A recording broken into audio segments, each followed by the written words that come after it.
things? We're ready to go. I'll just get Ray to put your mic up. Oh, good. Thank you. There I am. Thank you for your patience. This is absolutely great to have so many people. We're delighted with the response. And we'll be very grateful for the participation that comes further into the program. Sadly, Bruce is not with us, and we could weep crocodile tears, but that's the way it is. Bruce was going to manage the program and be the glue to keep it all together. We can't replicate that, but we'll manage, we think. There was a suggestion that came from one of our number that each table group should have a colour, because colour energises and makes you feel good. Now, there are 3 tables who have requested particular colours. Pink and red and golden yellow have gone. But we have left for the other 3, purple, blue and green. So those groups that haven't got their colour need to quickly decide which of those 3. Leonie, she's for green. Right, Carol? Oh, I've got 2 greens, can't do that. Sorry? Yep. That's Carol. That's Leonie. Who's the other one? Happy with purple?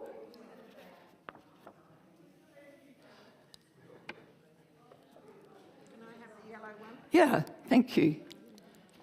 Can you pass that? Thank you. Now, 2 of those groups have given a name to their teams. Other people haven't yet, but they can, and it can be reported before we start with Lachlan's session, which is the first one up. So you sort of need to be tracking on 2 points here. So why are we here? Back in April was the meeting of the congregation. In that meeting, there was more participation over the budget than I have ever seen before. People spoke, their responses to it, and it wasn't an easy passage. But the result of that discussion was to go ahead with the budget, which is a blueprint for our spending, and it had a $50,000 deficit, which was big to swallow. It's not the first time that we'd had that. We had it the year before, but it's quite clear that you can't go on with a $50,000 deficit. You can buy into the savings, the investments, but that would only last us for 2 years.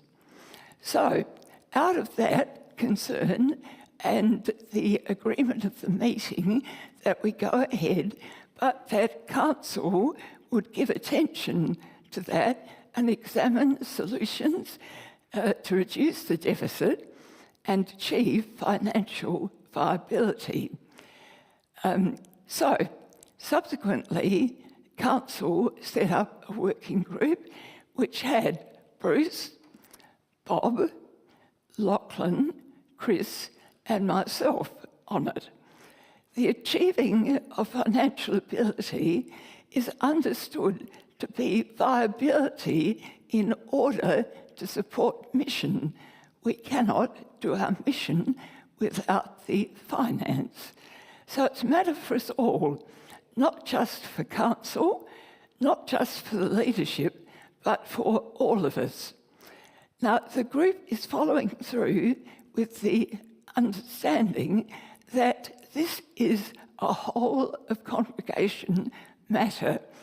The whole of the congregation needs to play a significant role in considering proposals that come up and giving its views to council. So today is the first step. Today is not about discussing what comes up. It's not about accepting or rejecting. It's a matter of collecting possible directions that we could go and giving its views back to council. So in the program today, which is actually on the back of that ex-Lunch Chapel plastic piece, there is a program. First of all, we're going to be looking at what Morialta means to me, to you, to us. Then we're going to talk about spring into action, Morialta's mission, then some current financial pictures, challenges, contextual information. Then after lunch, listing great ideas, projects, partnerships, which could be in part solution. And then we'll talk about what happens out of today. Somebody early on, just excuse me, I feel like a packet of chips. That's better. At the beginning of our discussion, the term future proofing came, so that you set up to proof against the future. My thoughts about that are that it's pretty impossible to do. The future keeps changing, but there is something to do towards that. So whether future proofing sits with you or it doesn't, we need to be looking to the future. Now, Lachlan's session on what Morialta means to me. Okay?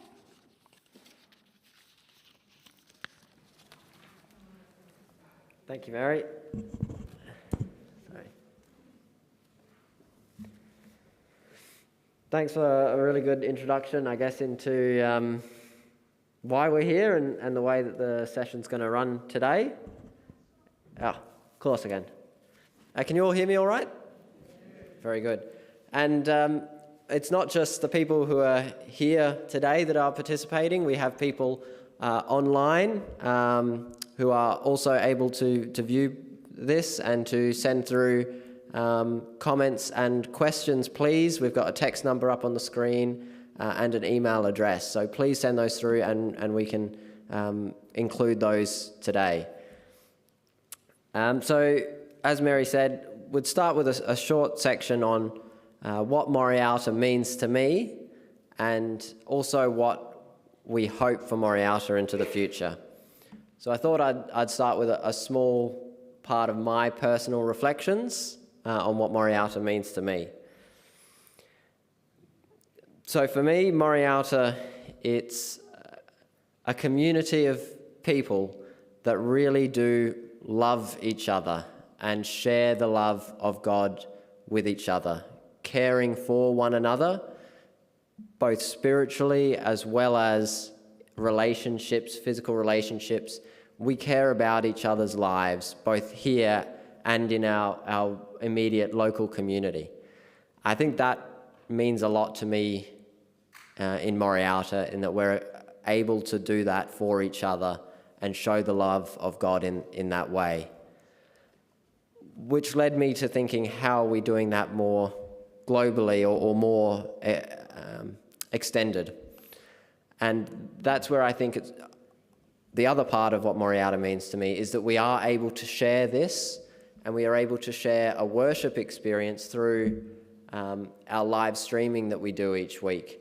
We are able to provide a resource for people who are part of our congregation but struggle to attend weekly, and people who are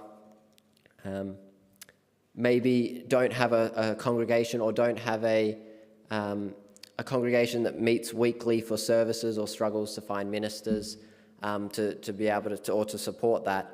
And we are able to provide a resource that helps them connect with God and connect in a worship space. And I think that's, for me, the really important part of what Morialta does to extend our love and God's love throughout the community. So that's a bit of an introduction. I guess my hopes for Morialta stem from what it means to me when I was reflecting on this and thinking I could hope lots of things for Morialta, but really what I hope is that Morialta is able to continue to perform these really important parts of being a community of God. Particularly, I hope that Morialta is able to continue to resource local community engagement, sharing, love for each other, love for our neighbours in the community. And I hope that we are also able to continue to provide this worship resource for those that aren't able to worship in the same way as those present here today. So that's a bit of a brief overview of my musings on this subject. What we think is a good idea now is to have a short time of 5 minutes for each of us to individually reflect on the two questions. What does Morialta mean to me, and what do I hope for Morialta in the future?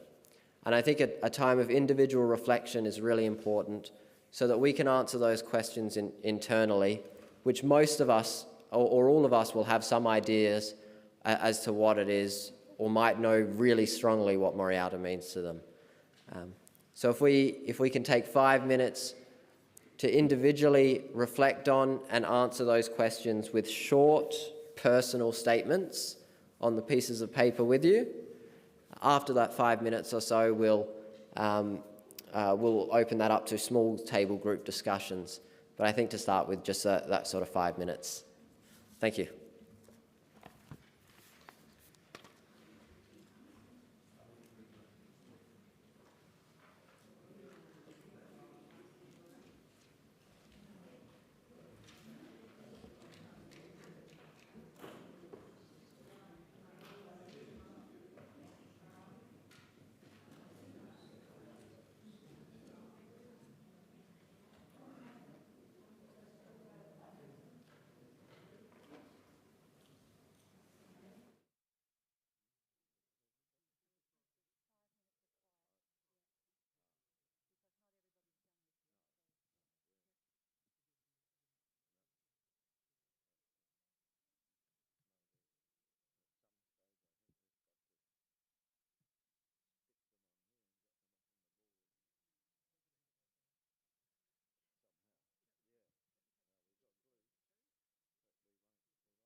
I see that some people are still writing, and that's great, and other people have raised their heads and have finished contemplating those questions.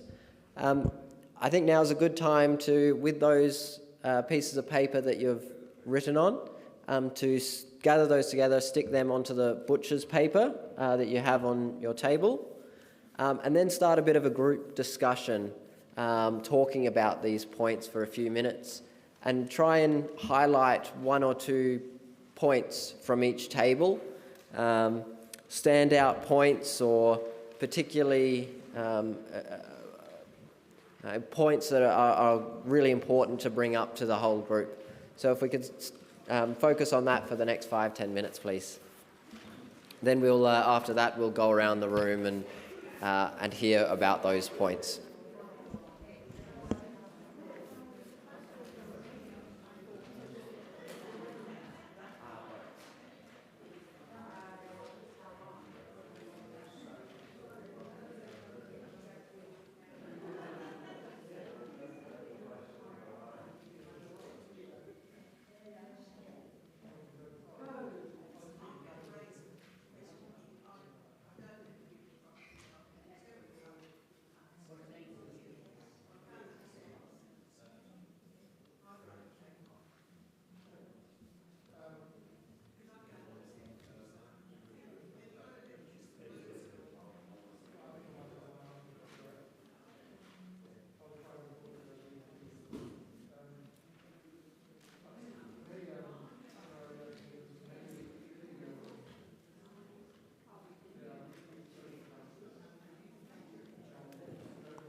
Sorry.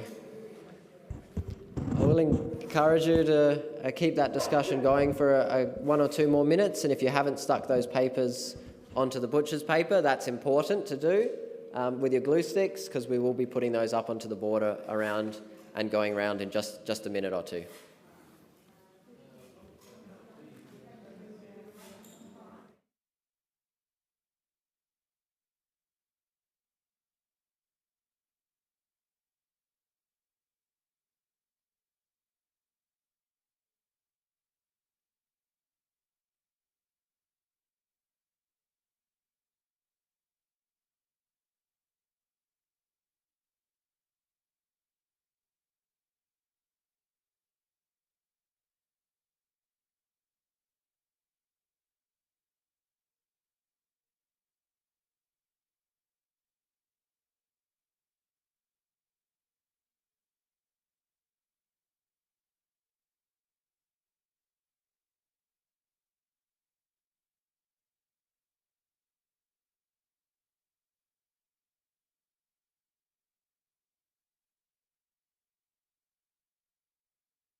So I hope you've all had time to select a couple of points.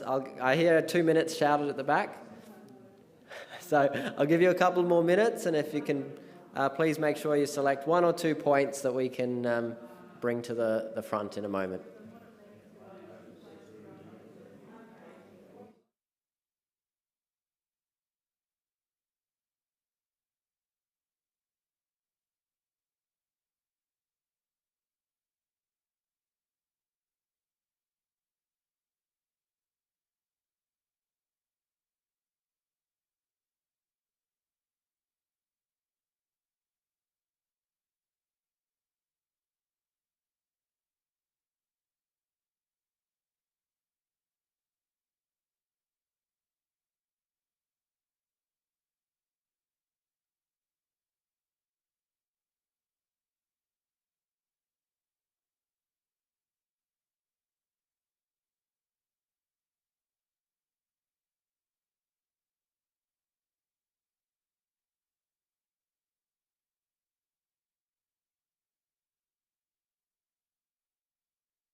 So thank you all for considering these questions and discussing as a group.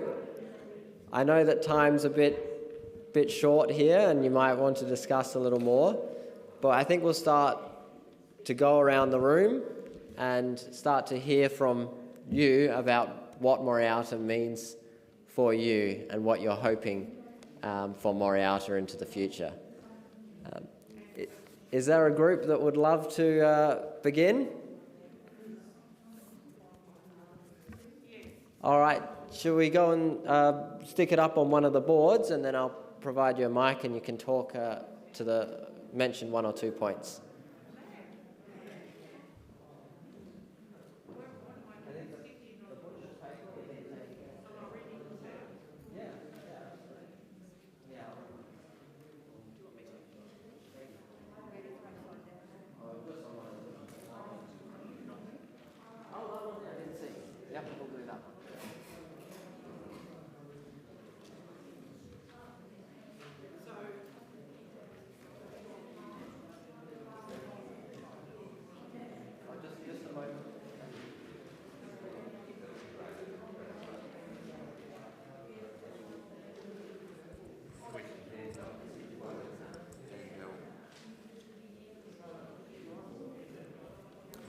Hello?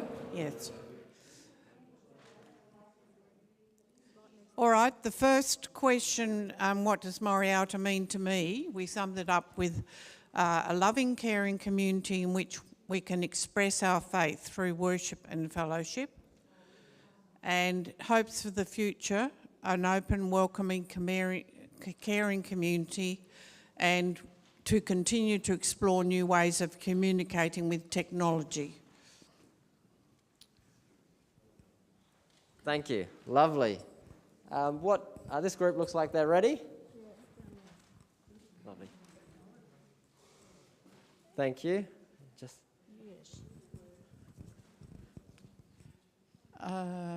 Morialta is my church family. I am accepted, supported, encouraged, strengthened, challenged, forgiven and blessed by being here. How many of the green ones do you want? Just a couple of Okay. points discussed. This one? The friendship of people, the online presentation enables us to worship even though we are unable to attend in person, knowing that if we need help, there are special people who we could contact. Now, Brilliant. And was there a hope that you all wanted to share?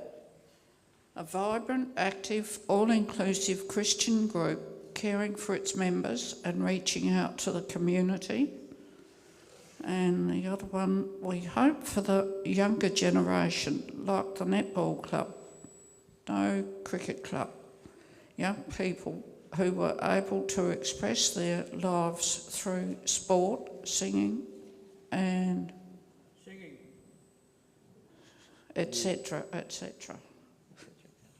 Fantastic. Some wonderful hopes for I'm hearing a lot of inclusivity and a Christian community that cares for its members and the community here.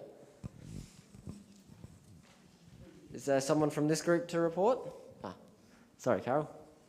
I got it wrong. I put it all on here in simple words, but there was obviously a range of meanings here, and the general outcome here was the things that mean to me from this church is fellowship, worship, friendship, support, the range of theology, the praise, the like-minded people, certainly a place to meet, Christian foundations, community involvement, service and mission, and singing was very important. And the hope for the future, worship, that is, and the problem with competing with outside interests. The hope for the future is that the IT, AV will continue on the live streaming, the community outreach, looking towards the outreach in the community. The young people, are we providing what they need? The Holy Spirit was most important for a lot of people. And the continuance of worship, encouragement, outreach, local and wider, continue inclusiveness, the building up of people and the financial security. Thank you, Carol. Perhaps to this group now? Bev, thank you.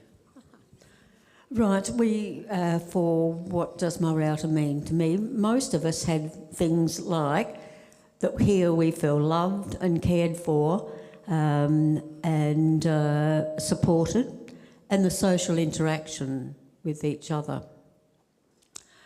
For what we hope for, that that worship continues here in this place, and that we can attract a younger membership to continue on in this particular form of worship that we have. Thank you, Bev. That reminds me of a sermon about passing the baton a few weeks ago that we had, so thank you.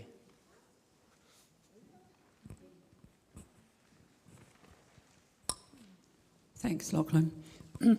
Our responses to the first question were much the same as everyone else's, a sense of community, but we emphasised part of our community is that we create an environment for growth in faith.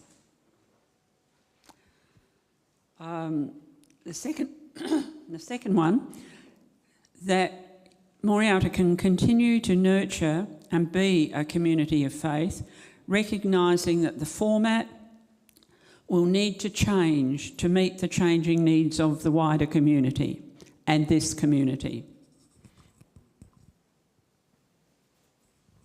Thank you.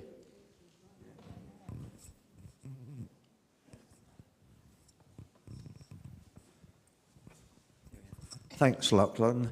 Yeah, we had a very, very similar sort of array of thoughts and ideas, basically talking about, if you look at what Morialta means, it's a point of bringing people together, a focal point, an area for development, a day centre for worship, a gathering of friends. It covers that sort of array.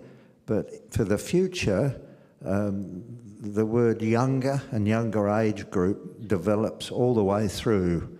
So people are looking at the point for the future that to grow, we've got to get somehow involved with younger groups, linking in. But to do that, you need the facilities to be able to provide it. So it's virtually very circular, that particular argument. So it's basically the same type of thing. We're talking about possibility of real innovation as a smaller gathering, developing a higher profile, try and draw from the younger age group, i.e. sports, etc. So it's very, very similar. Thanks, Lachlan.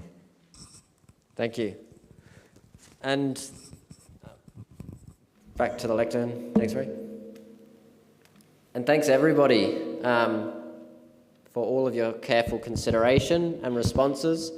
I heard a lot of words in there: worship, faith growth, a place of loving, caring community.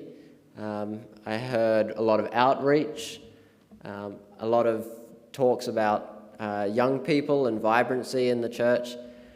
And I think it's really important that we took a few minutes today to express and reflect on our hopes for Morialta. Because although we're here today to discuss some difficult challenges for Morialta, and we're really here to discuss how we're going to meet those challenges and how we're going to continue to resource Morialta so that our hopes for Morialta in the future can be realised for everyone here and out in the community. So I really thank everyone for really looking into your hearts to answer these questions so that we can look at the future of Morialta with hope, and then we can look at how we're going to achieve that. Thank you. Mary.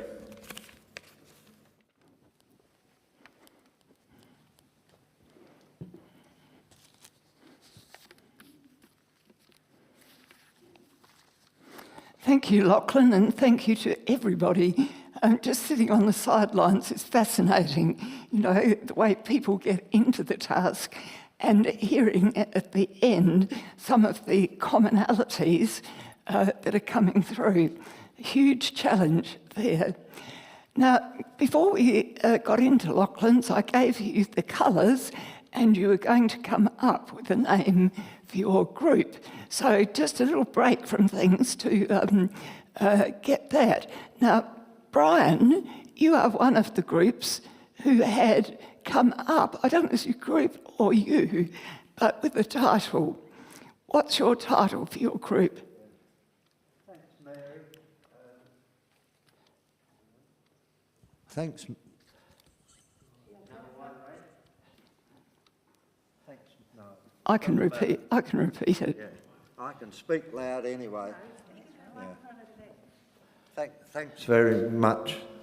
We had the opportunity, and I quickly thought back to at school, primary school in particular, and our surname is Pillar, and I was known as Pilsy or Pillar Box. So I thought, well, pillar boxes are red, so pillars will have the red colour, and we're called Pillar Box as a group. Right. So we have a box of people making the decision. So we're Pillar Box. Right, and it's bright red and it's on the table.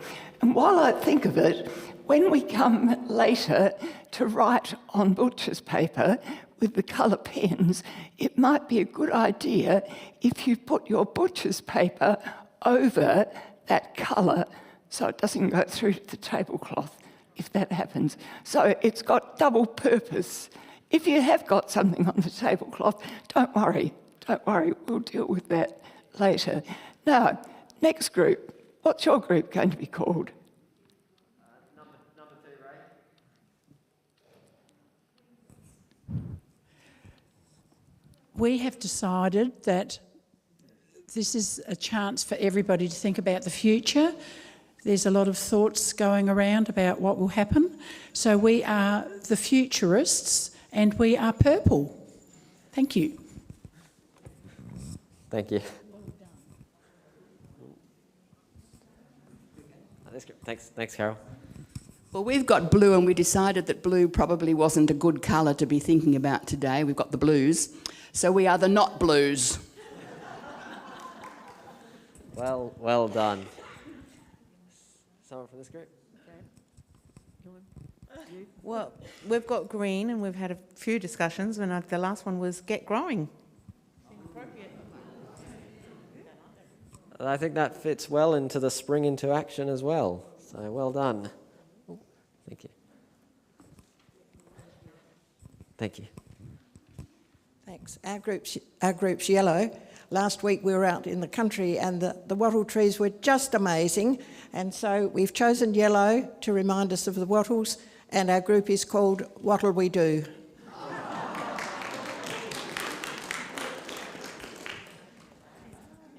Well done.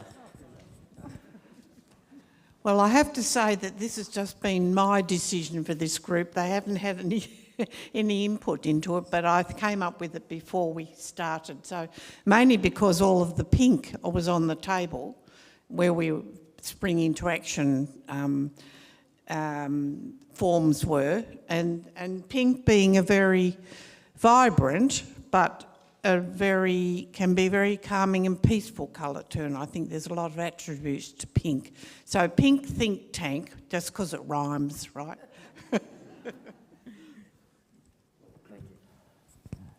Thank you. Well done. Is that all the tables covered? Lovely. Thanks, Mary. Thank you. I'm on.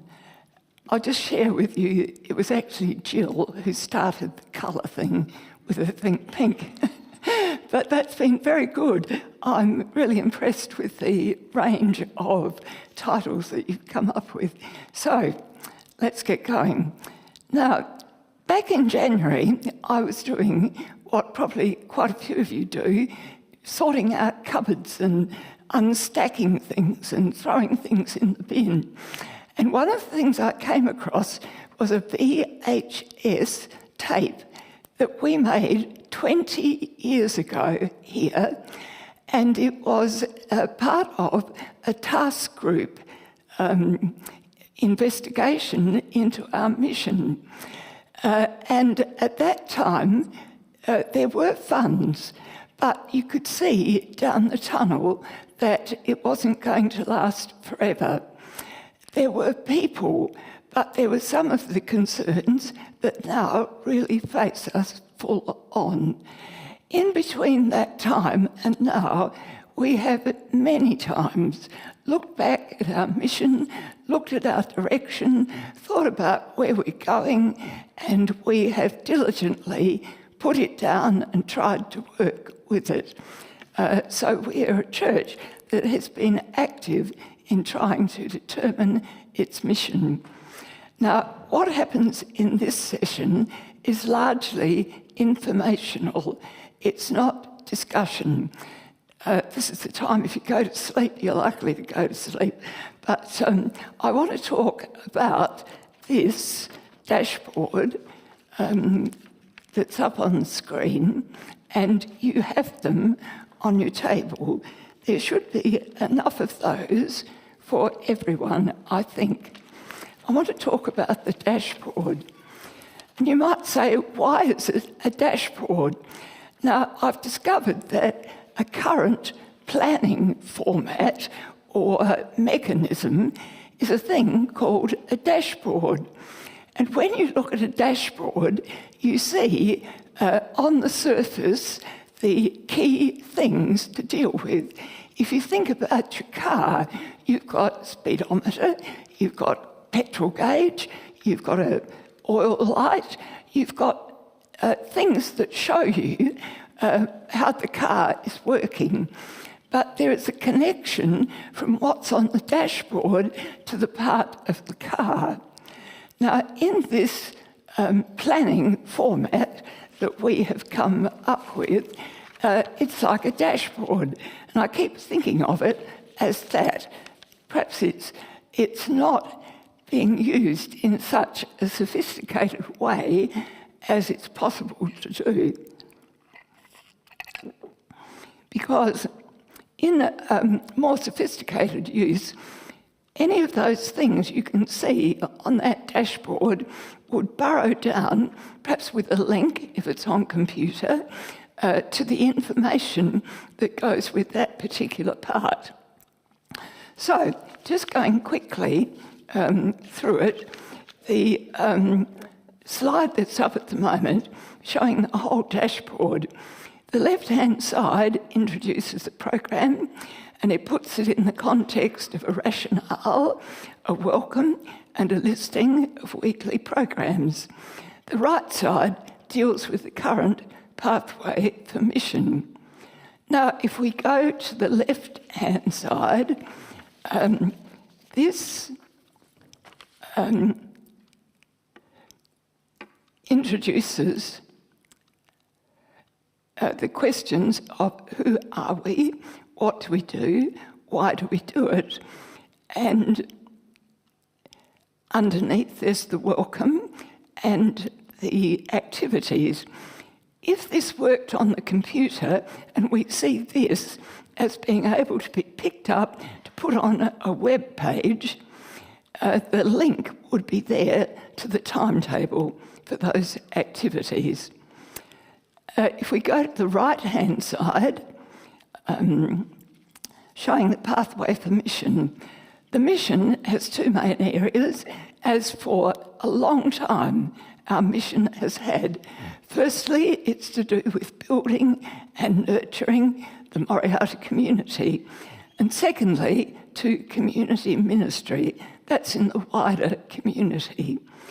Then there is a label, priorities on the journey, and actions along the way.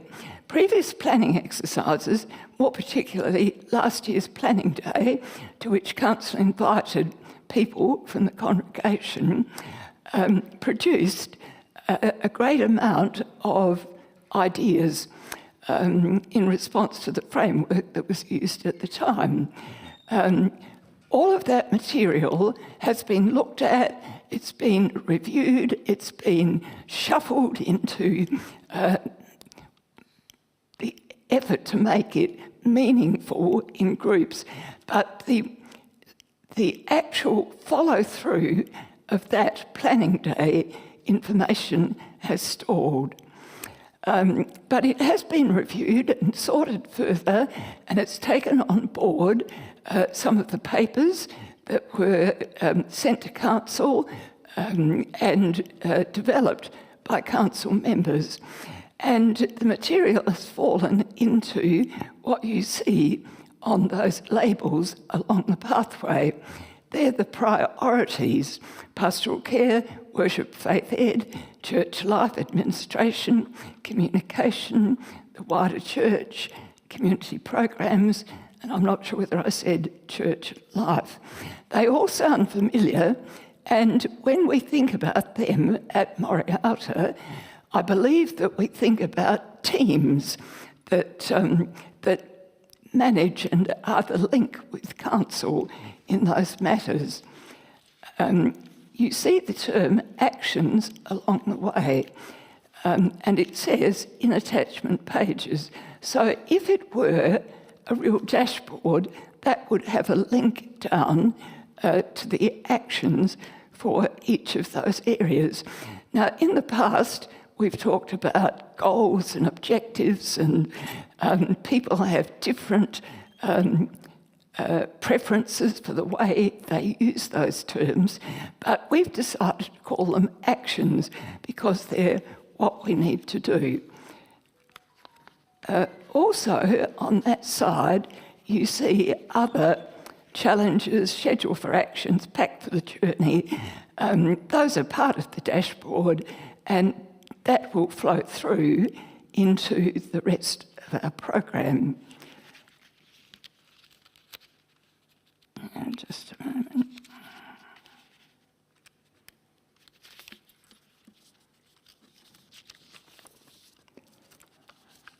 At the bottom of that page, you can see stewardship and service. And there'll be more to come about that in the coming weeks. When we began the work as a task group, we didn't understand our brief to include stewardship and service. But as we've worked on it, we can see the natural flow on into stewardship. So that's at the bottom of the dashboard. We'll talk a little bit about that later. Now, talking about mission, the dashboard gives the introduction or the shaping or the framing to Morialta's mission. We talk a lot about mission. We keep saying, what is our mission? We need to determine our mission, and we have planning discussions, and we talk about it as though we're not clear. So what is our understanding of Morialta's mission? I put to you that the mission is what we've been doing. We've always given attention to mission. Back prior to 2019, you'll hear more of this later, but that played into the mission. Of course, the thing that stalled it was COVID. I mean, the effect of COVID has been enormous in every way, which I know you understand. So it's been difficult, even with the 2019 planning, to give traction to it because of COVID and people just not being here anymore. Now, I want to go to the mission overview. You haven't got copies for everyone, but you do have copies to share. And if you can put your hand on that, that would be good.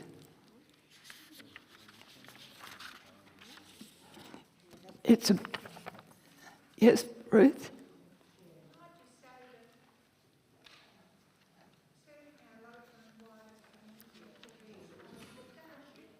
Sorry, I couldn't hear. Have we got a mic? Ruth? Do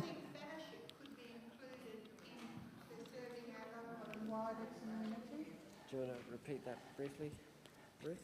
Sorry. That is picked up in some activities, church life. Right, because we feel that we serve the wider community and our local community. Well, that's an interesting point. Under that paragraph on the first page, the fellowship, and that's been part of the church for a long time. Which are you looking at? steps along the pathway are clusters of actions, and amongst the actions there is a reference to fellowship. Okay? No, it's not there. Right, well that's a good point. We need to amend that. Okay, we're getting both. Sorry. That's right. Now, this mission overview, note at the top, under priorities and actions, it says this working document may be expanded and developed. This is a working document. It's like a blueprint. It's not etched in stone.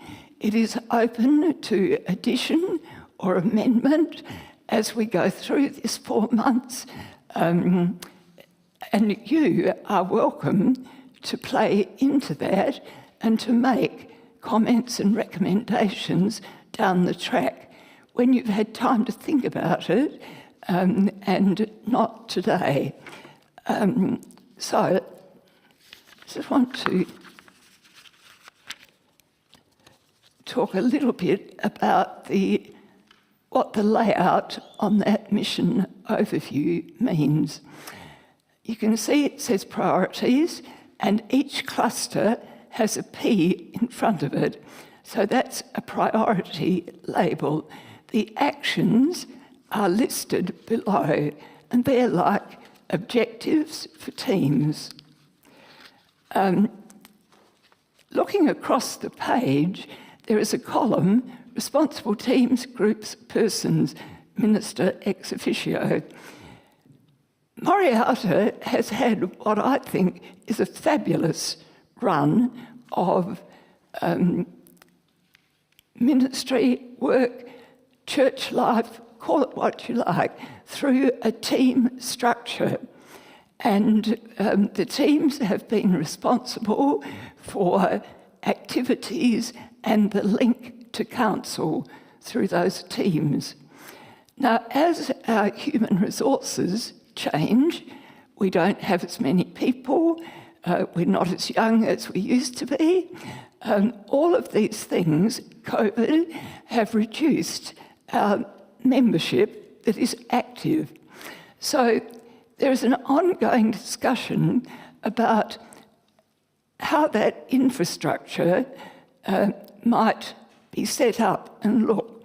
And in this, which is a working document, you can see that in that column there are listed things like Church Council, Worship and Faith Ed, AV Group.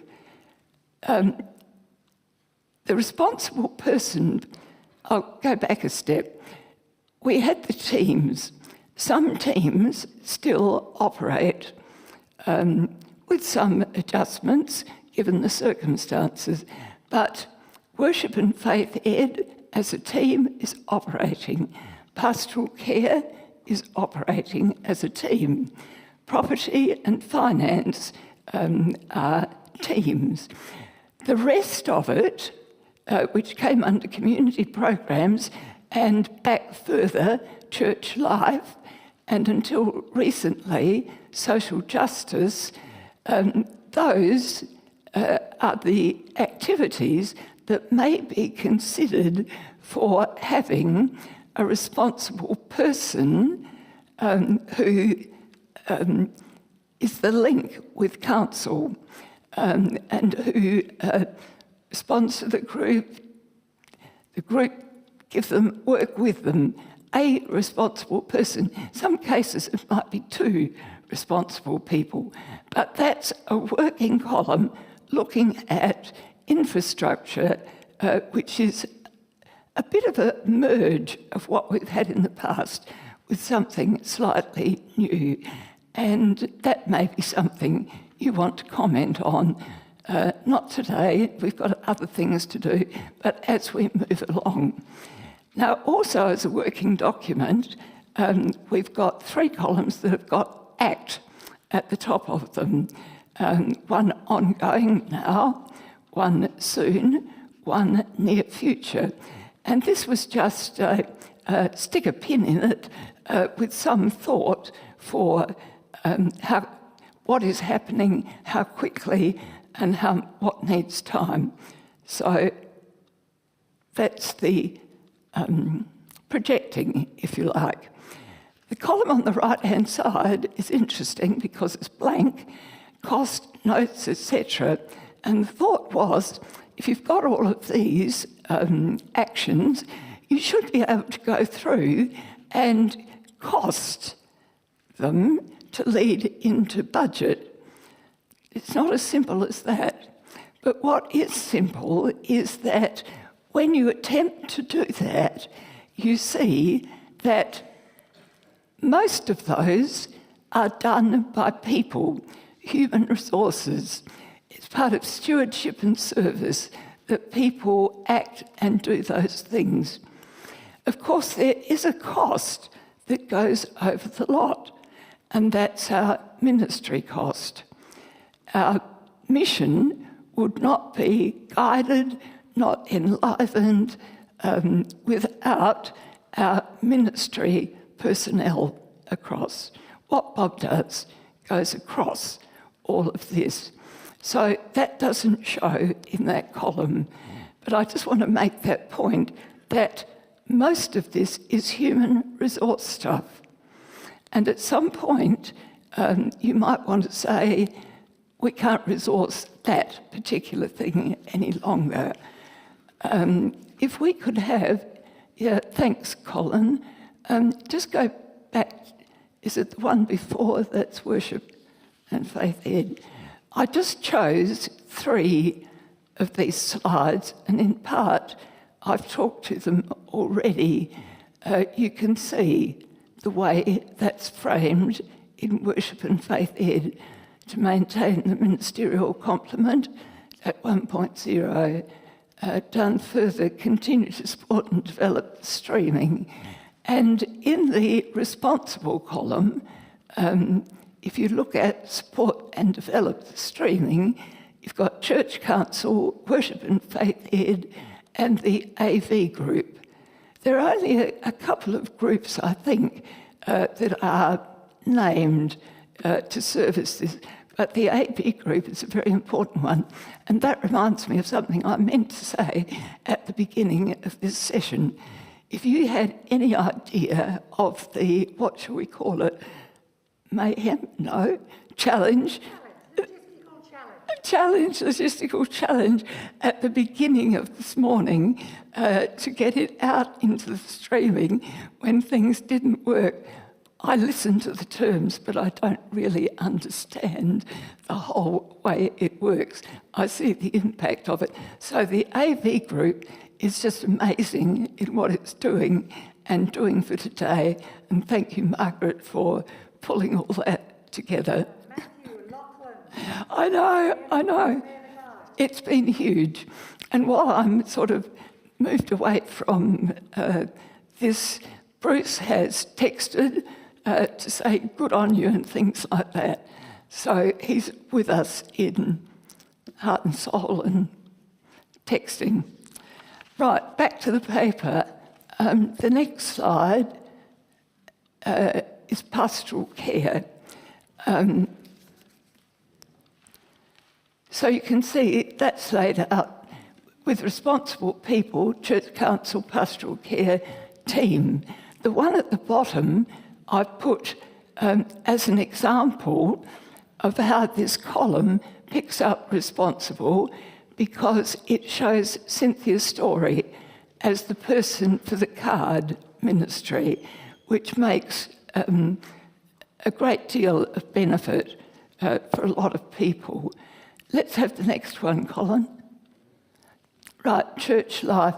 Now, this is interesting. This came through the planning from last year.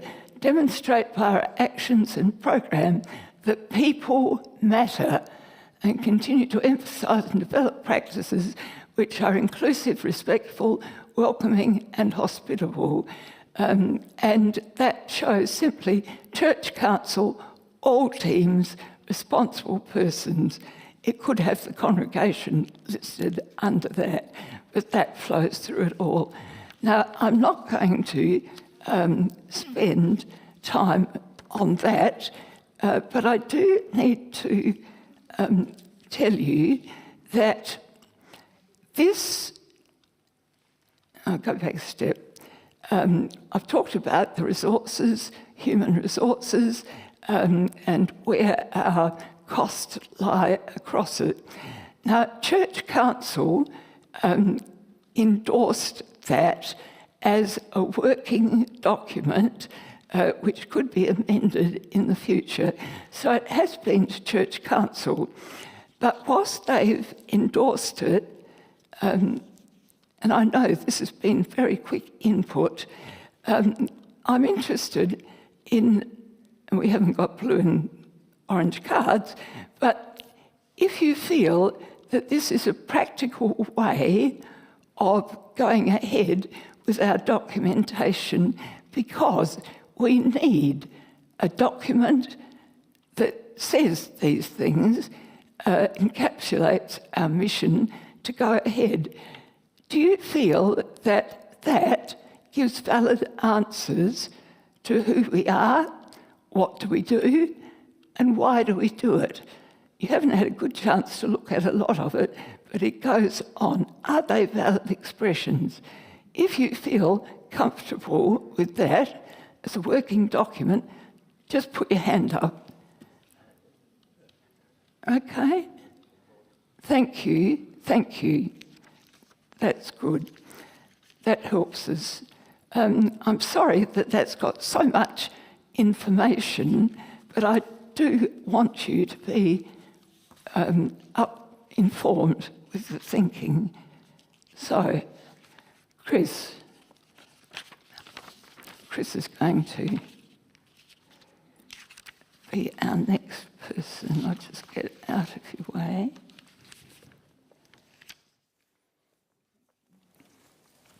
Thanks, Mary. The planning task group thought it would be useful to remind you, I suppose, mostly of some of the detail of the context that we're offering in working in. So what I'm doing initially here is to provide some of that detail in terms of the context that we find ourselves in. As Mary has said, we've got a history of looking at mission and what we should be doing, or could be doing.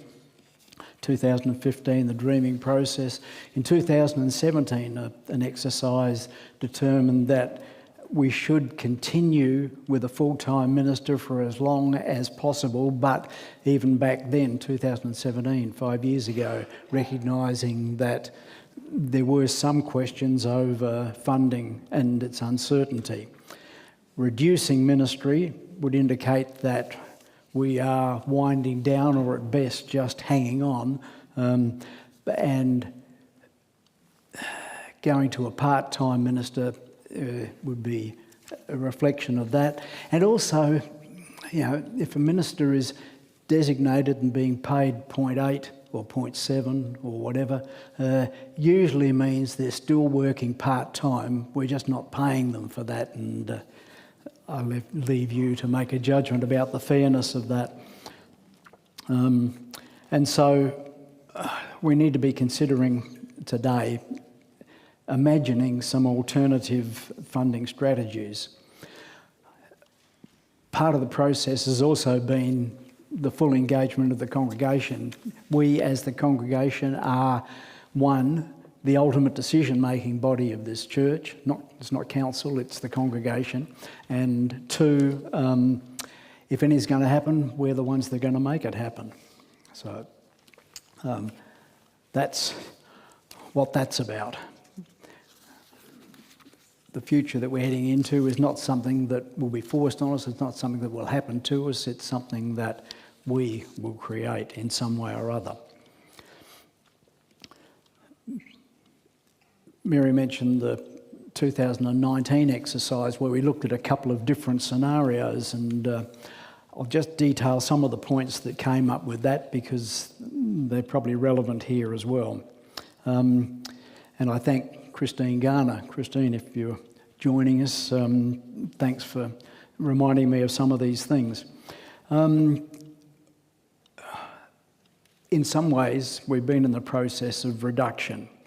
We used to have a full-time minister and a part-time placement.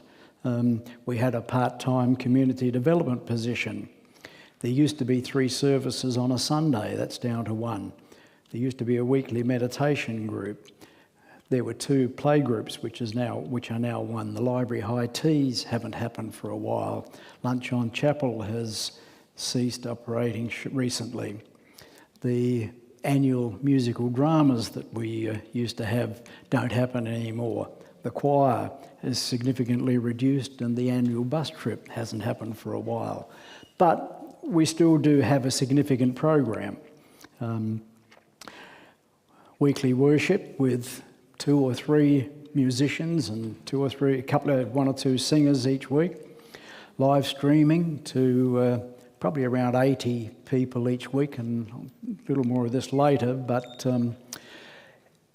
while there is a congregation here present, there is twice that number worshipping with us most weeks through the live streaming process or subsequent viewing of our services on YouTube.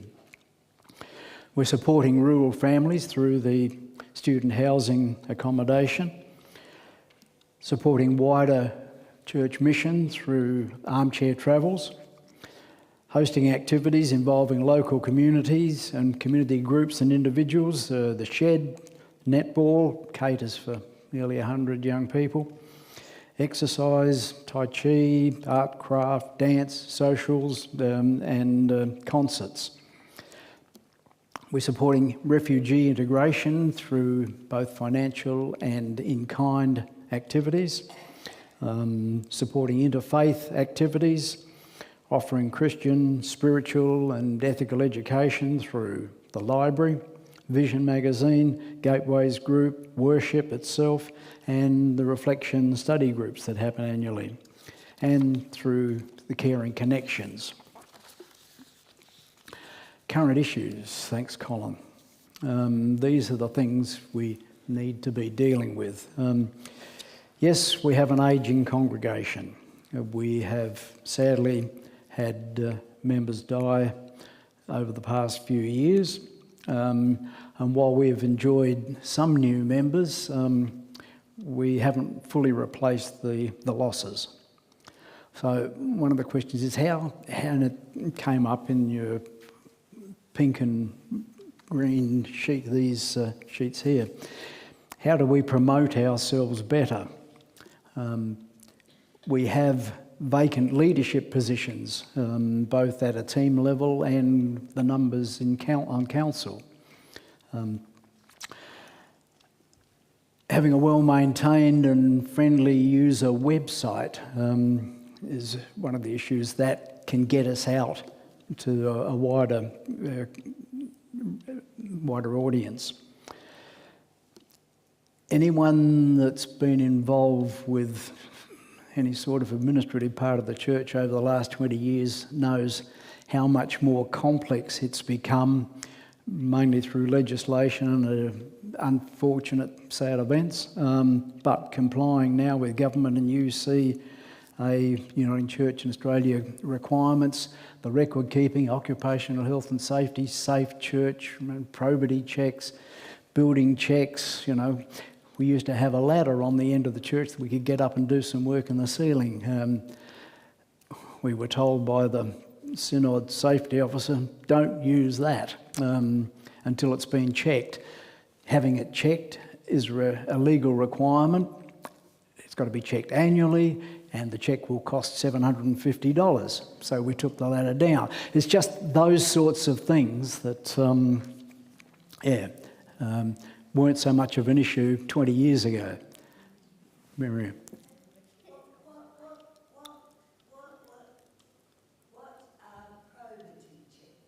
That's where you've got to be safe work. You are required to have a probity check by the state government if you're working with young people or old people or that sort of thing. So basically they look at your criminal record.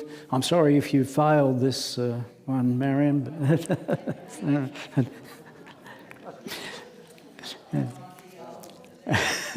And and that costs, and it's just a nuisance. But you know, we all know what's going on in churches across the country and across the world with abuse, and so it's now a legal requirement. The challenge of meeting the salaries of current paid staff, the ability to continue supporting established fundraising activities is an issue there. As we get older and less physically able, we able to do some of the things that we used to be able to do. Maintaining this building, there are, again, a list of things that we should be doing. If you look at that stained glass window up there, you'll see it will let the rain in, but we put a plastic cover over the outside of it, but you know, those sorts of things. And I guess the one overall arching factor that is probably on our minds today and from time to time is making Christianity relevant and more desirable to the wider population today. Those things came up, and we'd like to work on them.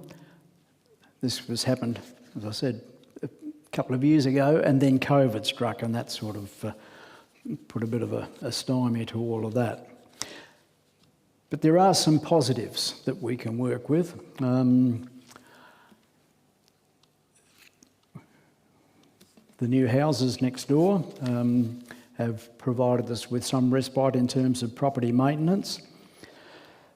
Some respite.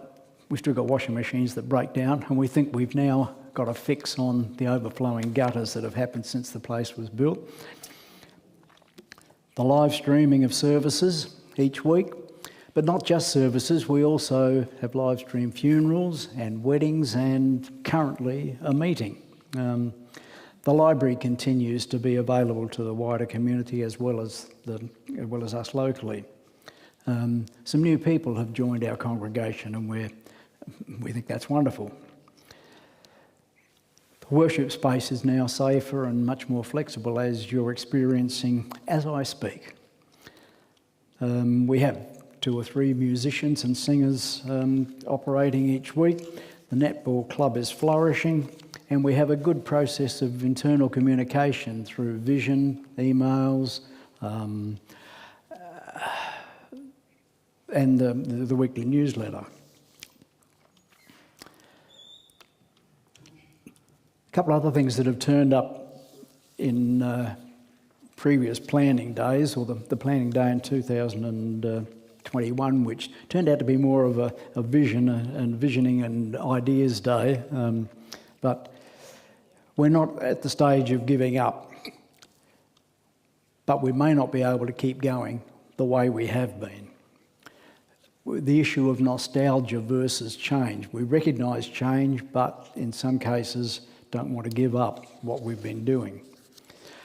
There are a whole host of activities we could support that would be good to support, and in some ways we need to change our thinking from what would be good to do, from that to what do I have the energy and the commitment, the time to put into? What can I support myself?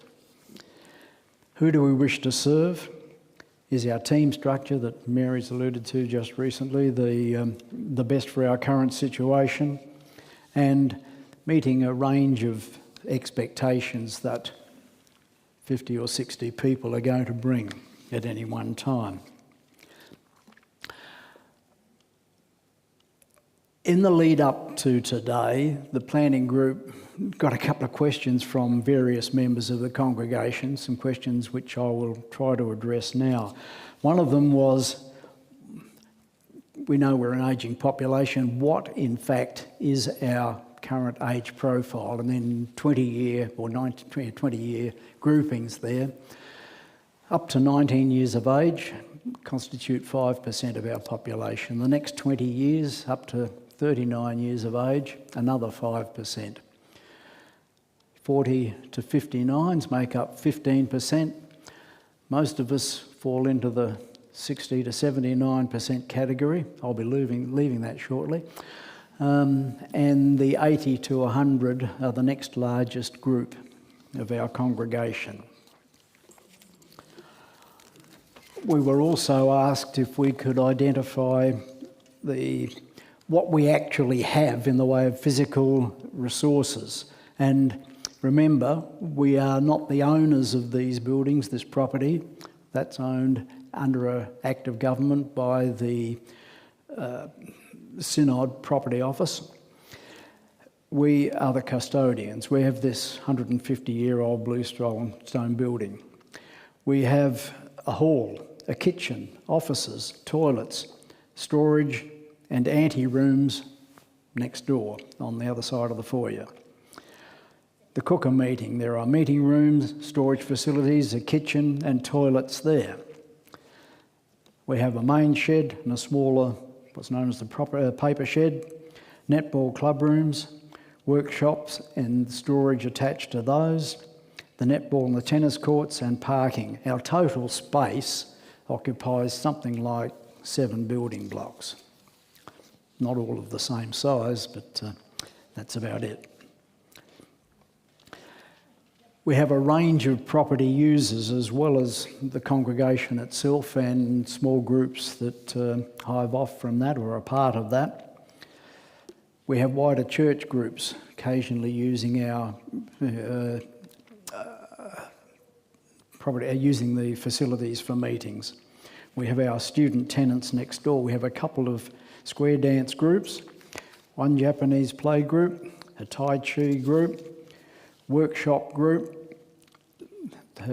meet on Wednesdays out there, art and craft circle, exercise or keep fit group, coffee and chat, the children's art group that meet on Saturdays in the cooker rooms, the netball club, of course. Woody Boris have been here frequently recently, and occasionally families and other groups will hire our facilities. So quite a range of people that we offer our facilities to.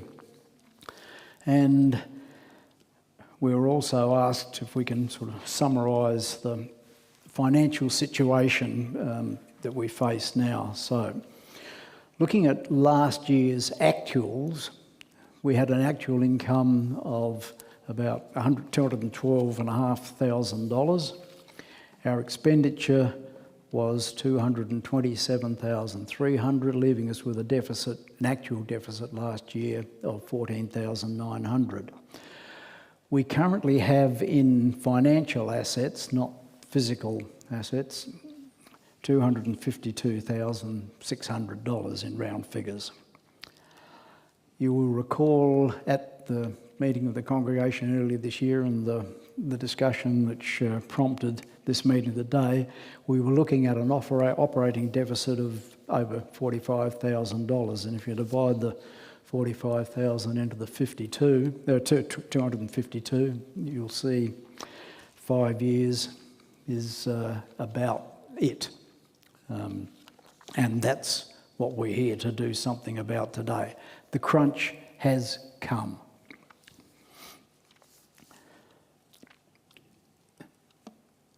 Major cost centres, where the money goes, staffing salaries, 64%, property and equipment, 32%, and 4% for all the other combined activities. A lot of our mission activities don't take a lot of money. They just take time and effort and energy and imagination and commitment and determination. The funding sources, 57% from our giving. Student accommodation, income from that is 22%. 10% from facilities hires, 6% from fundraising and those sorts of activities. Donations account for about 3% and the interest about 2%. Hopefully, one of the consequences of interest rates going up might mean it won't just apply to mortgages. The banks might soon apply it to holdings as well, and so that might increase a little. So, what we're faced with is how to address not only our immediate budget concerns, but sustaining an adequate income to fund our mission activities into the longer future. And this consultation is what that is largely about. We've talked about live streaming, we're doing it. One of the questions we had was just, how effective that is. Can you give us some numbers on that? John Seacombe has drawn out a graph of this, and I'm sorry it's not available. We only found this morning when we went to run through it that the computer back there won't recognise the graph. I don't know whether you can see the red line on that page, but that starts almost 2 years ago, September 2 years ago, so we've got about 23 months of activity here. This, at the top of the graph, is 200 people, so about 180, not people, sorry, if I say people, don't think people, think connections, because each connection that somebody has made to the live streaming or to look on YouTube later may constitute more than one person. There could be 2 or 3 people in a family watching it. There could be a congregation of 20 or 30 people watching it in another church. It could be a small group that have got together somewhere to watch it. And so these are simply the number of times that somebody has logged in to YouTube. We started at 180 there back at the height of COVID. And it dropped down over time to something around the 60 mark. Interestingly, it jumped up in January over the holiday period again, and now it's settled out pretty much at somewhere, although I could imagine that we're on a rise again. So something like 60 to 70 connections each week view our service. So somewhere between, I'd imagine, 80 and 100 people each week are looking at the service. Interestingly too, funerals. We've had 100 connections, 180 connections to a couple of funerals. Jenny Hosking, Doug, I hope you won't mind me mentioning, over 400 people have viewed Jenny Hosking. So the service that we had, the memorial service for Jenny. So it is widely appreciated by a large number of people, I'd imagine, across the world. We know there are connections that come in from interstate and overseas for those sorts of events. A couple of weddings, close to 190 odd viewings of that, and I'm sure it hasn't been the happy couple going back and looking at it every week. There are a range of positives from what we do online. As I've said, it's the crunch time. We need now imagination, creativity, dedication. Concentrate today after lunch on what is possible and the opportunities that we have. And think beyond what might be the usual. One possibility, is there an organisation out there with values similar to our own, whom we might be able to enter into some sort of financial or accommodation arrangement? And if there is, would we be prepared to have them and the consequences of that, altering the way we use our facilities and having the tolerance to accept people in the place that might do things a little differently. So, thank you. Mary, you were going to come back and take some organisations about lunch.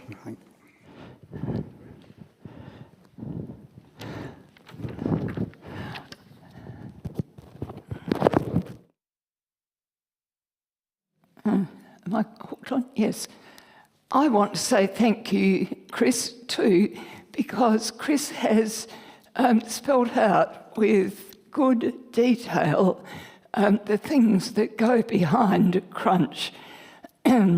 That was really, really helpful, I think. That reminded me of something and I've forgotten it. Anyhow, moving towards lunch, which you deserve wholeheartedly, but I just need to get in a bit to perhaps give you some things to think about during lunch. Chris said what is possible this afternoon we want to look at. I want you to stretch that possible to absolutely anything that comes into your mind. We're going to be working again at the tables in the group, brainstorming to get as many ideas as we can about strategies, projects, partnerships that could bring income to enable us to continue mission. These ideas need to be wide-ranging, even outrageous, surprising, stunning, even madly creative in our thinking, perhaps a bit risky in considering some changes or reductions or redirecting and changing to some extent the shape of our footprint or how we use that footprint. So we want you to go outside the usual thinking, beyond what you know about fundraising events. We've got a good history of fundraising, but we want to go further, say anything that comes up, because we need to increase our income enormously. We'll talk about the method after lunch, but you might like to start thinking about that with people when you're eating. Now, things about lunch. It's going to be a working lunch. It's not going to be a long time, probably half an hour. Lunch will be at the tables, and your table facilitators will bring lunch to you. There'll be a platter of Subway rolls, with plenty of rolls, plus there is a vegetarian and a gluten-free platter, which can be accessed through your facilitator or one of us wandering around with it. So that's first course. It comes with the meat and the salad, or the not meat and the salad and everything in it. After that, there'll be a small ice cream and fruit at the table. You've got your rubbish bag at the table to put your rubbish in, and there is a drink, a fruit box to come. So we're not serving tea and coffee. We had that at morning tea. Fruit boxes or water is available out there. So, lunchtime, you're welcome. Oh, sorry. I forgot. See, I can't remember anything unless it's written down. Ray, could you... Just one moment. How's that? Can you hear me now? Lovely. We just, we're having a bit of a change with the way we were doing live streaming. We've had some engagement already through the live stream, through the text and the email, which is absolutely fantastic. And there's quite a few people actually watching. We were going to end the live stream at lunchtime, but for those who are watching from home and participating from home, we will like to continue this live stream after lunch if you're available. Now, obviously, you might have made plans based on what we had previously planned to do, but we thought because of the strong engagement and number of people watching, we will continue after lunch. And if you can't make it after lunch, it's up there on the YouTube so that you can view and come up with your ideas at a time that suits you into the future. So I just wanted to point that out to everyone here and also participating somewhere else. Thank you. No, you can have lunch. Let there be lunch. Thanks, Lachlan.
No, yeah, it's I haven't got maybe any no. better since I...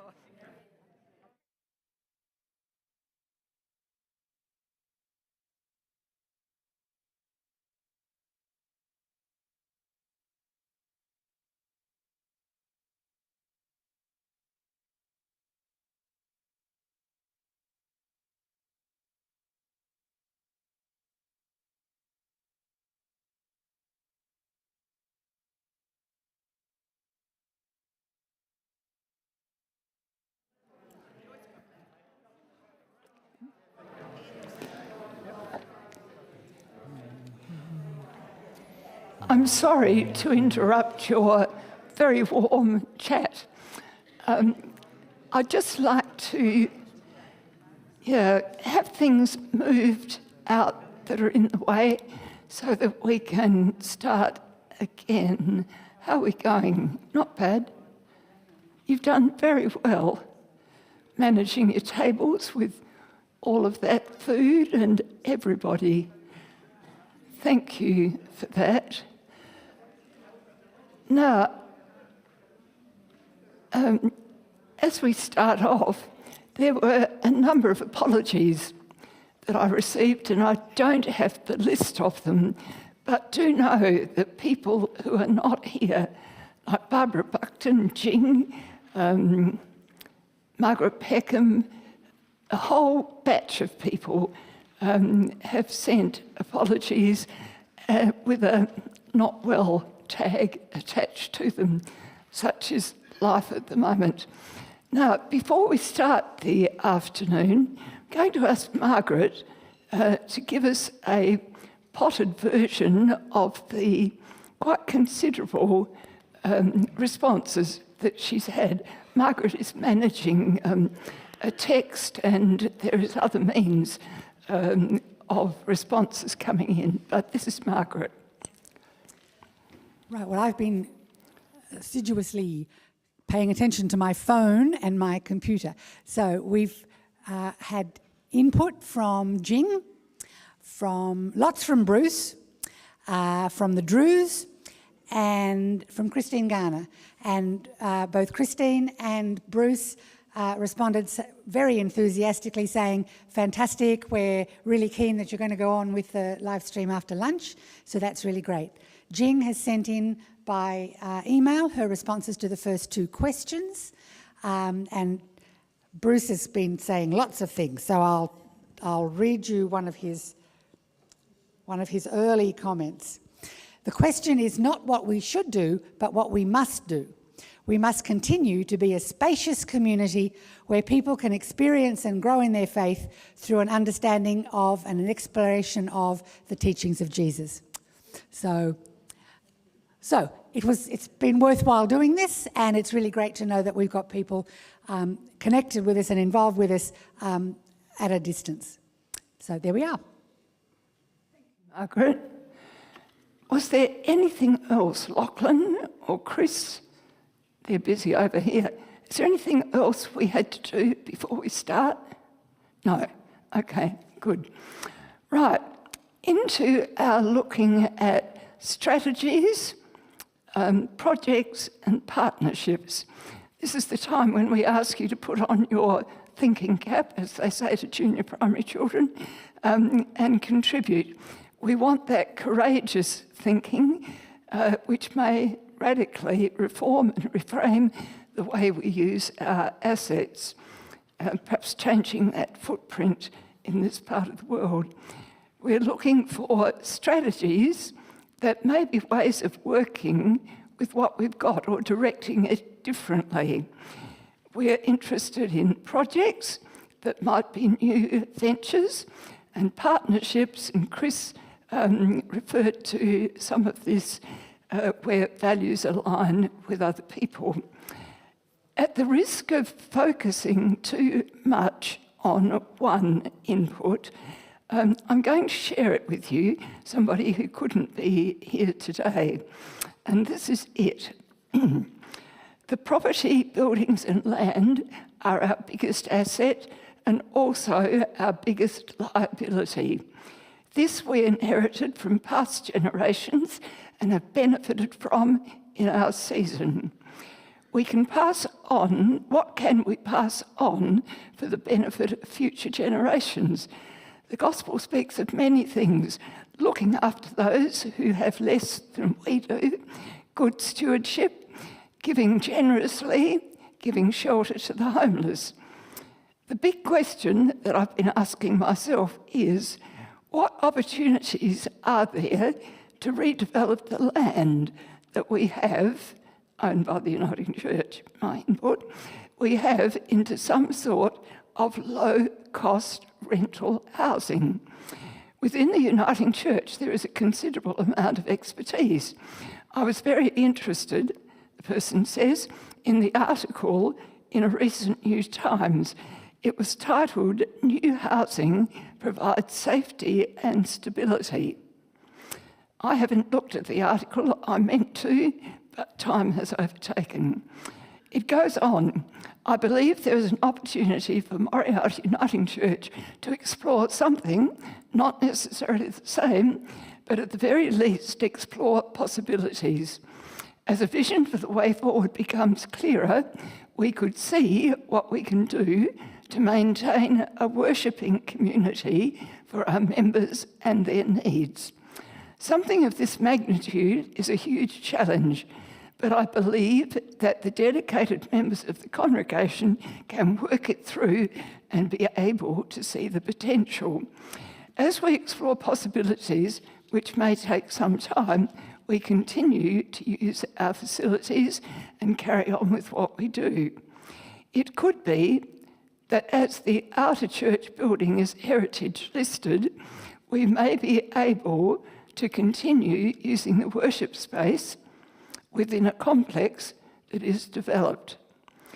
Of course, this is only one idea, and hopefully other possibilities may emerge during this consultation for us to consider. And that's the end of that statement. But that is thought-provoking, I think, and it spreads the parameters in which we might be looking.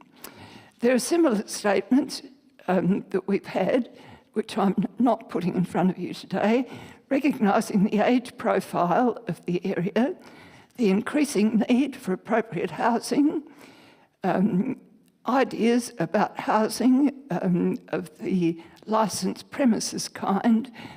For example, the Clayton Church homes, places that we live in, and I feel I have to nod to Brian, who was on the board at the time. They are licensed premises, and a number of people here live in places that are licensed premises. So there are similar statements of that kind, with the church being part of the complex. Another statement I've had really picks up what Chris was saying about partnering perhaps with an organisation and picking up some of the issues that are in society at the moment that we've mentioned. You know, in the news every day, domestic violence, counselling, growth, learning, education. So there are organisations, bodies working in those areas of social need that there may be an opportunity of partnering. Now, I want to repeat some of the pre-lunch stuff that I said about the ideas, and we'll have the next slide. Thank you. These ideas need to be wide-ranging, outrageous would be good, surprising and stunning, madly creative. And the next one, go beyond what we know or have tried, anything that crosses your mind, not holding back because it's outrageous. In our brainstorming, we want to move to those wide-ranging ideas. And the next slide, not rejecting. You know, we are very good. I did it the other day in the office about a suggestion. Oh, we've tried that before and it didn't work. Just a moment, I'm having a bleeding. Not rejecting, not judging, saying that's no good, you couldn't possibly do that. not discussing pros and cons as we go on, and not sidetracking into that kind of discussion. We want to get down the ideas, some of them perhaps triggered by Chris's input around our assets, perhaps including kitchen technology, AV capabilities. We've got the garden in close proximity. There are many things that we have that might trigger your thinking of partnerships or projects. So there will be questions that come up for clarification. I think you can do that without getting into discussion. If somebody makes a suggestion and you don't understand it, just ask for it to be clarified, but don't get into pulling it apart. In the table groups, you know, you've got these people who brought you your lunch, looked after you, your table facilitators. Their job is partly to keep the group on track, ensuring that we don't sidetrack, but keep us focused. Firstly, I'd like to give you 5 minutes individually to just focus on it. If you've got a piece of paper and a pen, jot down anything, but think about what you might put into your group's collection of ideas. You've got one piece of butcher's paper. I can give you another piece, facilitators, if you need it. So 5 minutes.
Am I on?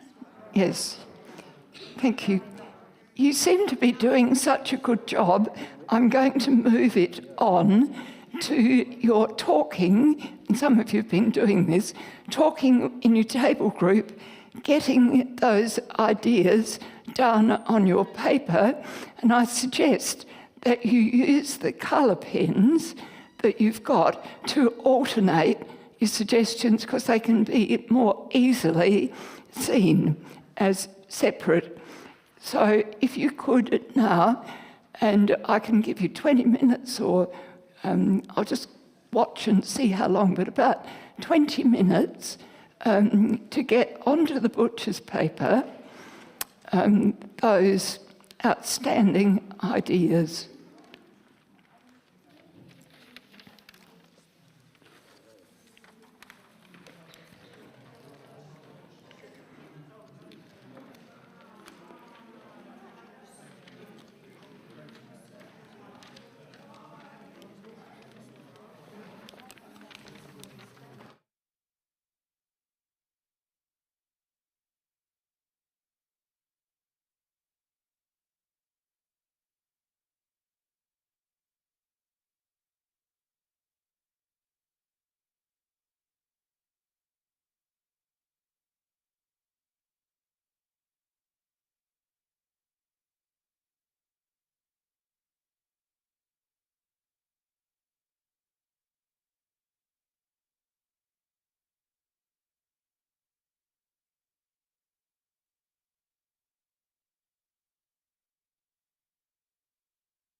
harmonisation of all areas with the exception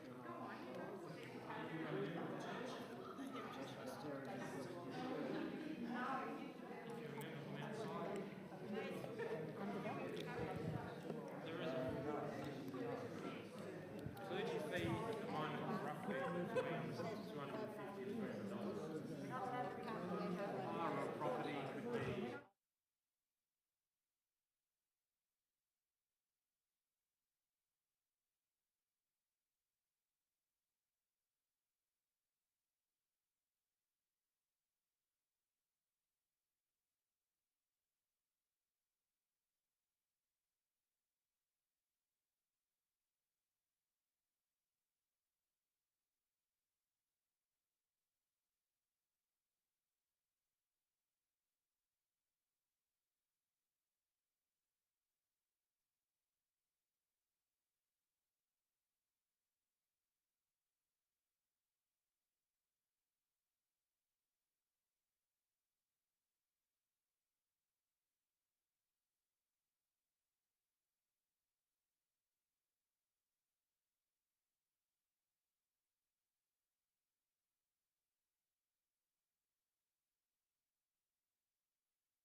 I can see that some tables are still going, and some tables, people I mean, are probably getting to the end point of that. I'll give you just a few more minutes, but the step that you do need to take, and you could start on, is deciding two standout ideas that you would like have shared with the whole group. When we do that, if somebody has reported what you were going to say, you can then pick up something else from your list to put in.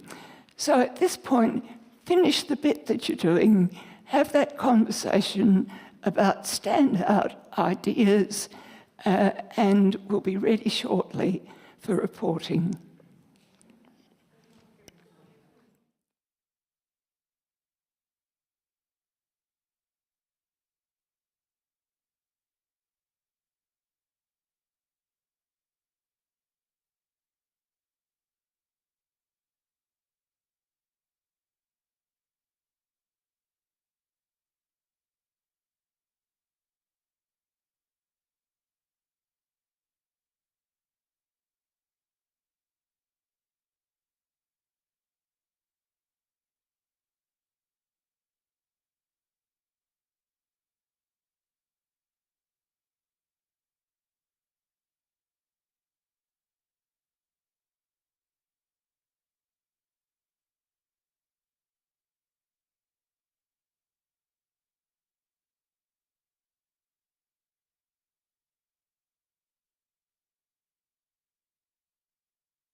Now, if you could finish that sentence,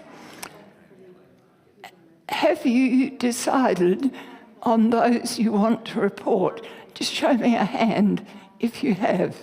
Yes, yes.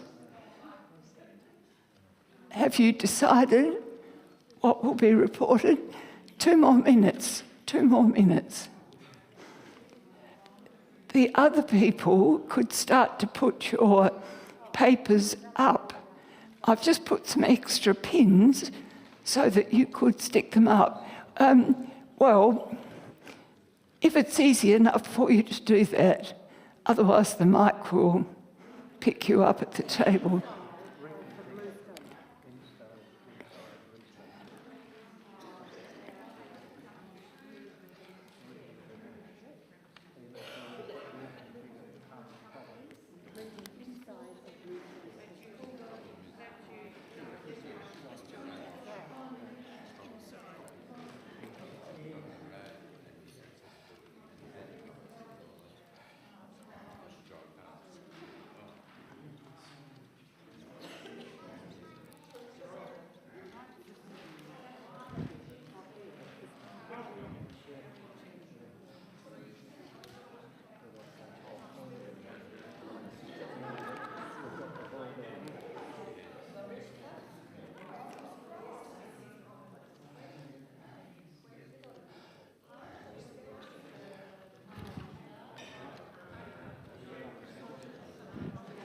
Right, could we have the papers up, please? Are you going to put it up or keep it?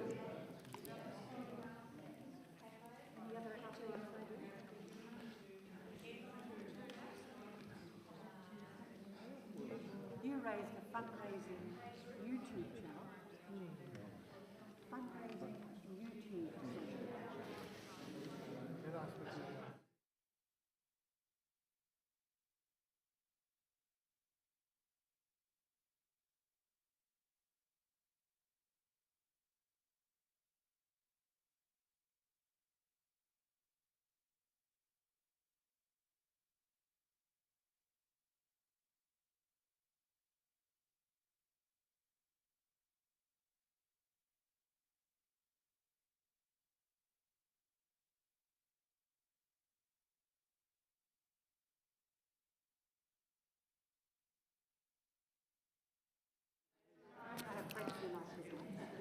Thank you, everybody. Now we need the papers up and people ready to report.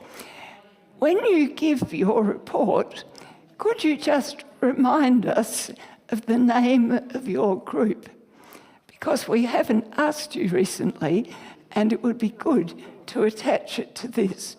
So, who would like to start? You'd like to start. Thank you, Anne. Do you want the mic? It's coming. Oh. And number 2, please, Ray. Well, we are the Pink Think Tank. One of the suggestions along the way was to employ an arsonist, but we thought that might be a little bit drastic. However, the suggestion was made, so we put it down. And by the time we'd written down lots of people's ideas, it sort of came down under 2 categories, one of which was to redevelop existing buildings and or the tennis courts.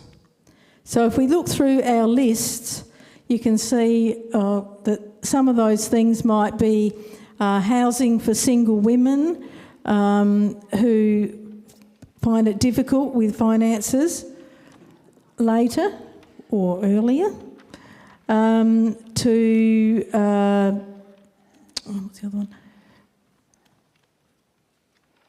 A recreation centre, for instance, where the courts are, so you still have courts, but you might also have a space as well for people to gather or like musicians to gather or to put on a performance or whatever. So that's basically redoing some of the buildings that we have so that we can actually do other things with them. And I'm going to talk about working with the existing resources and not pulling stuff down, widening the use of what we already have. So, and to promote service to the community using other personnel, not for us to be doing all this work. For example, run a bookshop. There was the musicians one. And another suggestion was to convert Cooker to commercial premises, e.g. for outside group like health groups or childcare or something like that.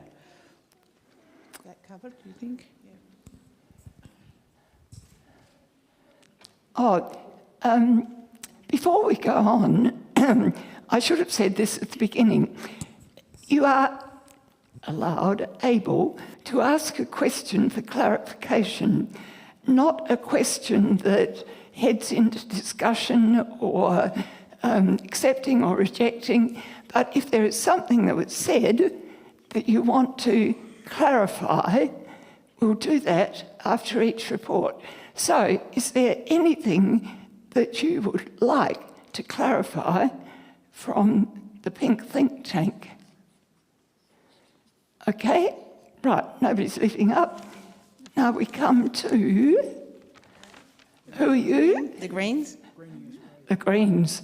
Yeah, no, we Get Growing. Get Growing. Get Growing. Similar things. Ours is probably more on fundraising things. Sorry. Ours is more on fundraising probably, but if we go with the rooms that we've already got, we did think about giving them out for country school accommodation for school groups. And then we tried to think of perhaps the music groups, choirs, performers using it. So there's lots of things where different people can use them. But for fundraising, we're actually looking at things like partnerships with the community garden to see if we can get that into the lunch on chapel. If the fundraising activities, please not on Sundays. Cafe that's kids friendly, perhaps a local barista course with the high school students, and then open it up then to the community that's associated with the schools for them to come in, but then link it to our coffee and chat group when they're presenting. The same with the garden across the road with the primary school, and again bring in the church facilities and open that up to the young families. So we're trying to get the families to come back as well. Some inexpensive tutoring, musical play groups, day bus trips, advertising with appropriate businesses, and do I dare say, e.g. funeral parlours to advertise on our website / streaming service, partner with aged care supplies for the use of the premises, district councils that can use the rooms, monthly discos in the hall for our netballers and friends, cooker rooms, shared housing temporarily for the homeless, looking at putting a stall at the local markets rather than running it here, you know, like the night markets at Campbelltown. There was another one about instead of employing more people to have the church open, perhaps some sort of a security box or a close contact to allow greater opportunity to drop things in when there isn't anyone here. You have been working hard, thinking. That's great. Thank you. Any questions for clarification?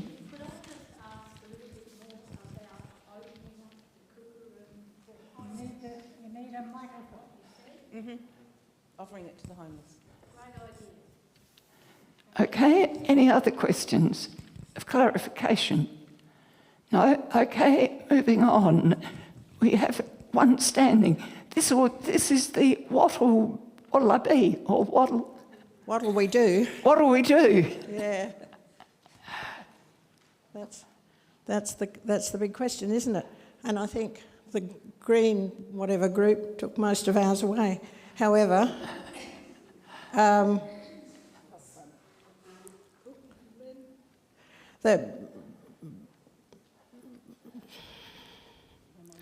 we were trying to think of things that would use all our premises. Okay, we have our market, but other things like that. one of the things we came up with was a farmers market, which brings other people in with their produce and we don't have to do the work. Another one was, it was a car boot sale, which, okay, we've known about before. There was a multicultural day, which would bring in people from all sorts of areas other than our own church, and they would come with their groups and with their cultures and with their activities and with the people to bring them in to... Anyway, that was the thought. And the other one, no, I think that's been covered. The medieval Viking people, they seem to be coming up in various places around... and looking full of energy. Yes, energy, and also places to practice, and I just wondered whether that's another idea. Mari's got good. Our second one. Right.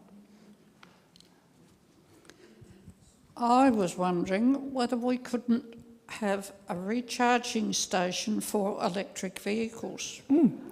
Bob thinks it would be good if it was just out here and he could recharge his car while he was at church on Sunday morning. Well, you'd have to... We must make money out of it, surely. I don't know anything about it, but I just think that's something of the future. Oh, that's in the spirit of the suggestions too. That's great. Well, thank Bob for the idea, because I heard him say it ages ago. He's been doing some seeding, has he? Right, Doug. Are we the blue, not blue? They're not blues. Something like They're that. not blues.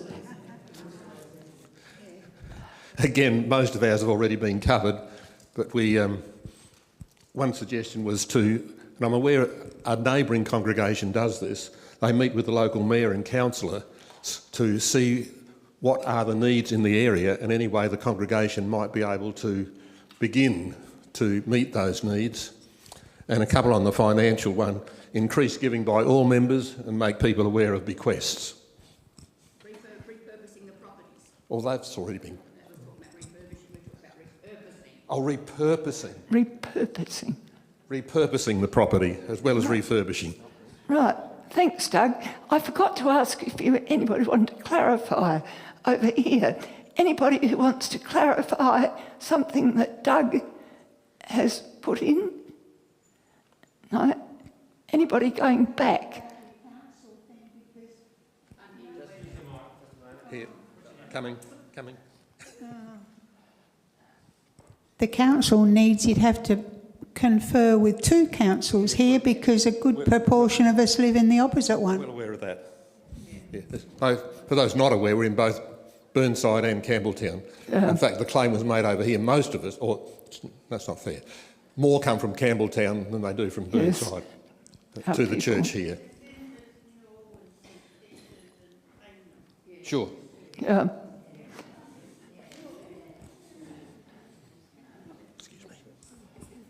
Thanks, Leslie. We're the purple futurists. Oh, good. It's into it. Just our first point actually followed on from something Doug said about churches exploring with their counsellors. We actually said we needed to explore, and this is probably a social research project, the demographics of our area. We talk about not having any young people. And if you've driven up this street at 3:30 in the afternoon, you know that that's not true. So we need to explore that, and also the social needs. Then we can address those things. Another thought, a couple of people have talked about repurposing the buildings. An alternative suggestion on that is to combine with another church close by, e.g. Clayton Wesley, and make one property the focus of worship and one property the focus of the other extended activities for the combined churches. And I think another one that we talked about, well, there are quite a few others, but we also need to promote our emphasis in the church on progressive and open Christianity. What makes us different from some of the other churches around us? And so those are things that we need to think about and see where we go from there. Thanks, Leslie. And as you talk about that and the others, I start to see links between them. We've just got to get the connections and the trajectory for some of these things, bringing them together. Any questions for clarification with that group? Thank you very much. Right, our last one, Brian. Thanks, Mary. We're, of course, the pillar box red, which, of course, goes to the old-fashioned pillar boxes that used to be around the streets where you put all your letters and things in. So we had a lot of input. But we decided to go down the real heavy path. And the idea here that we came up with, and there are two main areas, and I'll just read what they were. One was to reconfigure the current properties both inside and outside. In other words, inside this church and adjacent, to totally reconfigure, and it could involve demolishing the hall and the kuka rooms, maybe, and or the tennis courts, and rebuilding, maybe not for church purposes, but for sale or hire or use to third parties. And of course it would be multi-storey, as you go around the districts now and you'll find multi-storey everywhere. And the other side on income levels was to look at the way we charge for use of our property, commencing on tennis courts, netball courts, but also all of this audio-visual equipment that we do loan or other people use, etc. We should have standard fees for all of those areas. So we actually said increase the fees for hiring and training, particularly training if people are using AV equipment and other areas. So we decided to go the heavy that way, but also increase fees. Yes, yeah. Yvette's just pointed out that to make sure we get value for money on the AV equipment if it's ever borrowed or used or utilised. So they were the main areas. There were two or three others that other people have covered, such as it was also mentioned here, you know, we could try a fundraising through the YouTube channels. There are many, many things that are popping up through those areas that a lot of us wouldn't know about, but there are a lot of other people that have worked in the areas. So they're things for just touching on later. Yeah, I think we've covered it all. Thanks. Thanks, Brian. Thank you. I'm absolutely mind-blown at the range of things that you've fed in. That's tremendous.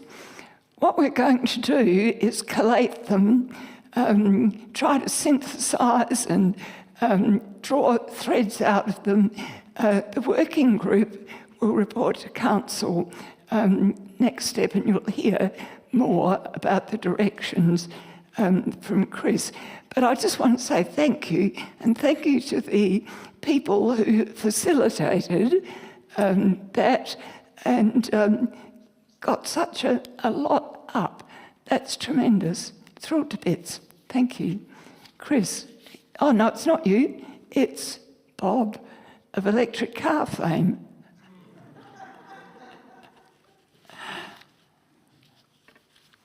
Bob's going to give us some observations, somebody who's been sitting back.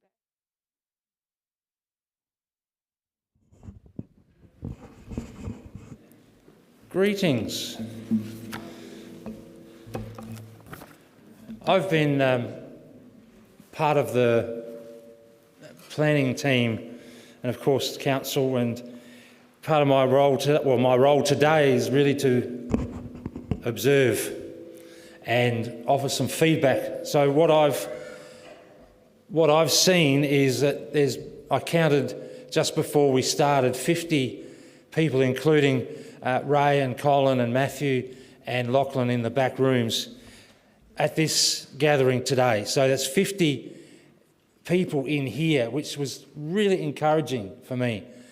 I went online, I went into the link, I don't know, about half hour through or an hour into what we were doing, and at that stage I saw there were 10 online on YouTube. Now I don't know whether that's just my 10, I was one of them because it changed from 9 to 10, whether that's more on, those on streaming will know how many have been, Chris, how many units or how many households there might be. But we know that there are people online and wherever they may be, whether they're still asleep in the US or home by the fire watching the footy or whatever it might be. So that's really good, encouraging. I really enjoyed listening to the creative names, not just because of the names, but because of the engagement you put into it and the creativity, and I think the passion and the energy that came from that section. It was almost not a throwaway section, but it became, a time of identity, and your tables have carried that through, and I think that's been a good thing, so of energy. I wrote down groups seem to be going okay. I wandered around and listened and I observed what was going on. I really enjoyed, and I thought there was a lot of energy and positivity in the whole group session, the first one, where we talked about, I wrote down online, families, servicing, young people support, singing, financial security, need to change, younger, all of that sort of stuff. And I thought that was really positive. Chris, I think, delivered a really good outline of where we are and, the issues that relate to us, loss, age, new people, vacancies, more expenses, legislation, etc.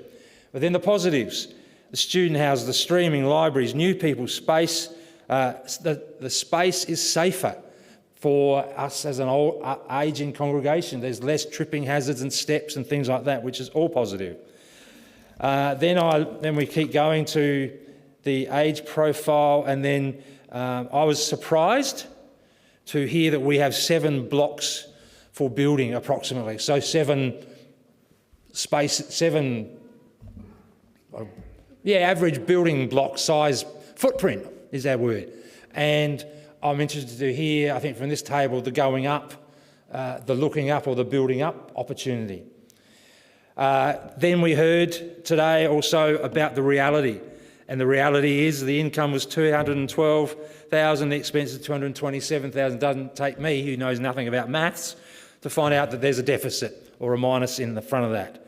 And, the projection is not good if we don't change. And then Chris said, the crunch has come. I'll just say that again, the crunch has come.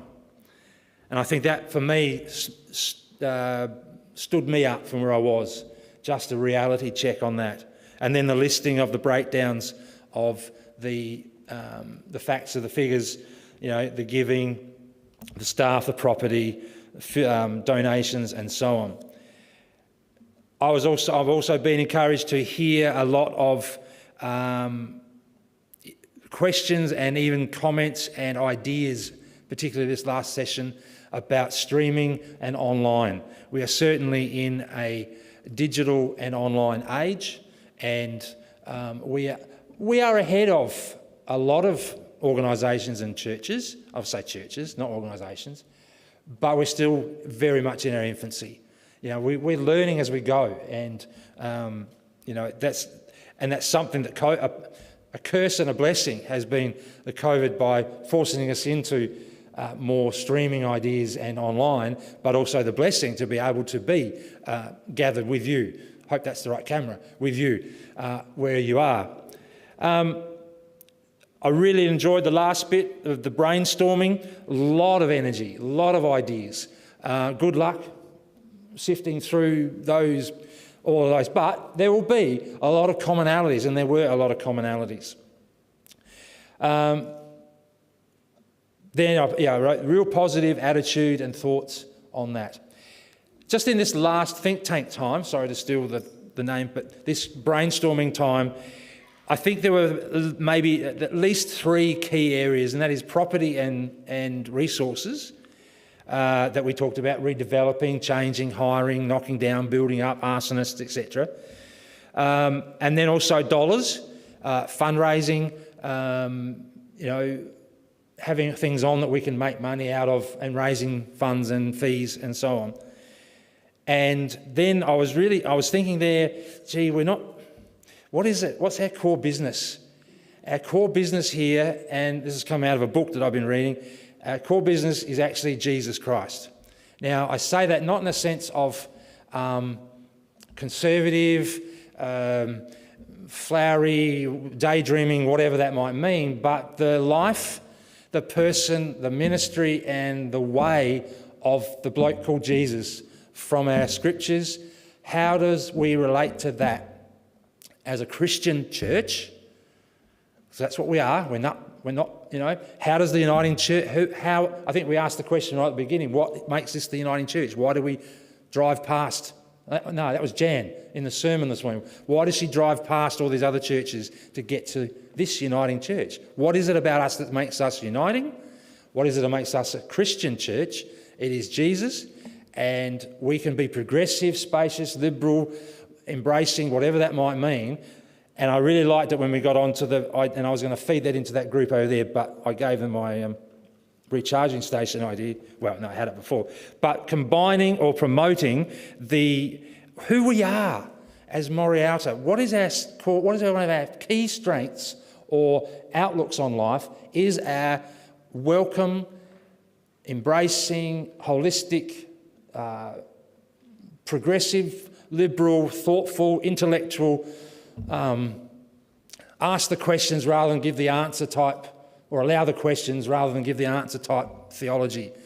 Almost a haven or a church for those that have been burnt out by other churches, theology or practice or treatment or whatever it might be, to find a home and actually promote that.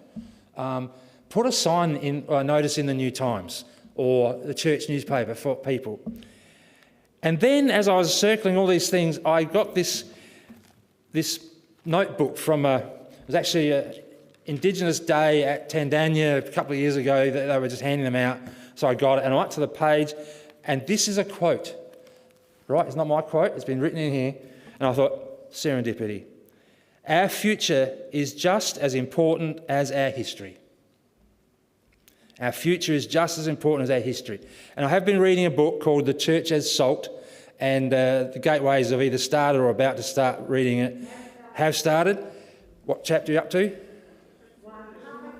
Okay, I really enjoyed chapter 1 and then a few at the end, where Sally Douglas, the author, talks about the church that was, and says, we look back at those days and the Sunday school was 300 and we had scaffolding here and this, that and the other and this, and netball courts and tennis and cricket clubs, and those days are gone. Our world has moved. We have moved from the 1950s, 60s, 70s to the 2000s, and that's 40 to 50 years ago. And if you blink and you go, wow, that's a long time.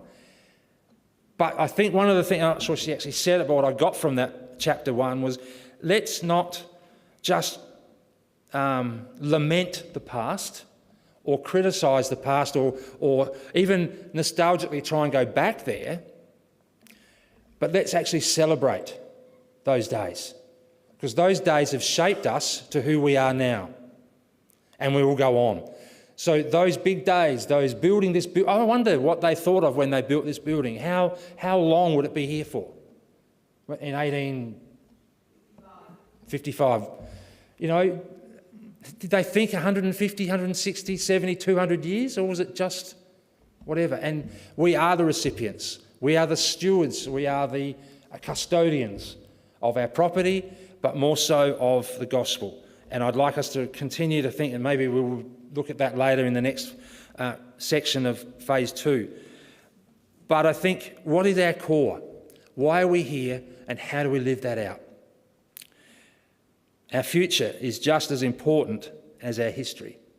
And I think you can put it around that. Our history is just as important as our future. They're my reflections, and I'm sure we'll have many more musings over the input, going through all the pink and green and the white.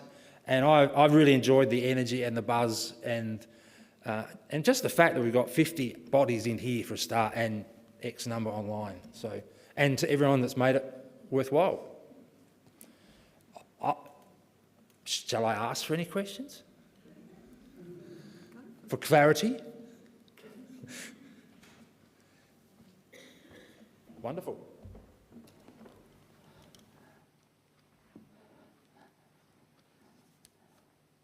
Thanks so much, Bob. That was an excellent resume where we've been with very important comments, and the wrap-up on that is so important on top of all this other. So thank you for that. Now, Chris, we're almost to the end, almost. Chris. So what do we do with all this? The planning working group, whatever we are, will reconvene to go through, synthesise, consolidate, amalgamate, rationalise all that you have on those pin-up boards and try and bring it together in a way that we can present to council, possibly with some recommendations. Council will then consider those reports and recommendations, decide on priorities of action, what can be done with that in the first instance, the next instance, and so on. And that will come back to us as a congregation at the next meeting of the congregation. It will be in a sort of an extension. Part of that meeting will include an extension of this consultation to look at, and that will be in October, a little later than would normally happen, but at the meeting in October, the review that Council has done will come back to this congregation for its decision about what to do in the first instance, the next instance, so on. Ultimately, it's the congregation that decides.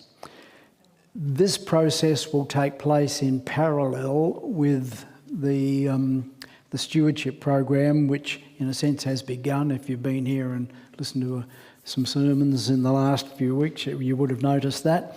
And the budget process for 2023, which will have to begin before this all finishes, before the end of the year. So there are about 3 things happening in parallel. The working with this information that's been generated today, the stewardship program, and the development of the 2023 budget. I think that's what's next.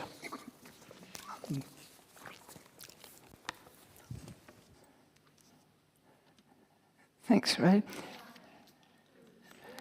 We're not quite finished yet. Just a further comment on the stewardship and service, and I think we've probably done this, but as you can see, it's the other strand of this. We actually started talking about stewardship a couple of weeks ago. Bob, in what I felt was an excellent beginning, stewardship, looking at talents and skills. And so that was a good start, because stewardship and service is not just about money. It's about using our talents and skills and looking ahead and seeing how we can help.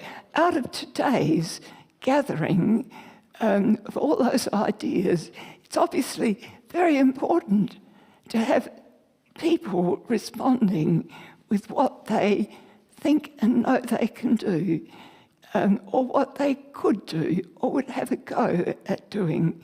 So there will be the focus on stewardship and service in the broadest sense, and the group working on stewardship and council has approved that the working group will continue, but will have added membership. Carol will be one of those people. She has the important and not enviable job of being treasurer in this place. She'll be on it, and a couple of other people, one or two other people. So we'll be into it, and you've seen the calendar. I hope that makes sense. The time going through of the budget will work in that end part of it. So that's what it looks like. And I can tell from this wonderful range of material, stuff, whatever you like to call it, good thinking, it is going to be a challenge to collate it, try to see some directions with it. But we will do the best we can to pick that all up, plus what's come in through the links and texts and prior emails, etc. So we'll have a huge body of information to work with. We wouldn't have it if it hadn't been for you coming today and feeding into it. So we are very grateful. Now, Chris is just going to conclude the afternoon. Thank you. Almost. Just with some concluding thank yous to you particularly. As Bob has said, it's a delight to see so many of the congregation here and ready and able to participate in this consultation. So thank you all for making the time to be here and to add your contribution. Thanks for those ideas and thanks for your support. A thank you too to the technical group, Colin, Ray, Lachlan, Matthew. I should mention Matthew in particular got up off his sick bed to make it all possible, and without whom the connection to those of you who have been able to watch this online and participate that way probably wouldn't have happened. So thanks, Matthew, hiding in the back room. I think there for lunch, as was mentioned, organising that was good. I enjoyed that, and ice cream for lunch. Yeah. Are there any other questions before I ask Bob to do something religious and send us all on our way with a blessing? Thank you, Bob.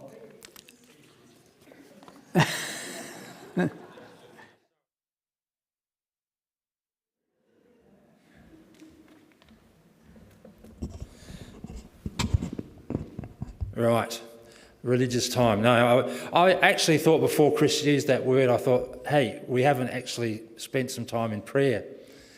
No, we have. Of course we have. We've committed everything to prayer, but for a moment of prayer, would you please join with me? I'd like to just offer a time of personal quietness where you can pray in your head or in your heart for something that's happened today, something you've heard, perhaps what you've been thinking that you'd like to just voice that in your mind to God, and then I'll continue off with a verbal prayer. So a moment of quietness as we reflect and pray.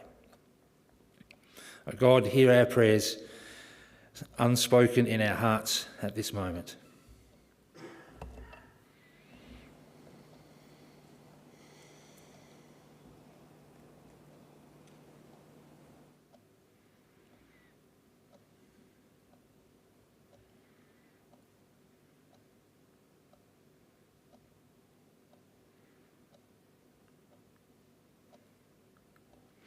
God, the Bible tells us that you created out of nothing all that is, and we are part of that. And our future is ongoing, And you are part of that. And we are part of that. God, we acknowledge the land on which we gather is the Ghana land.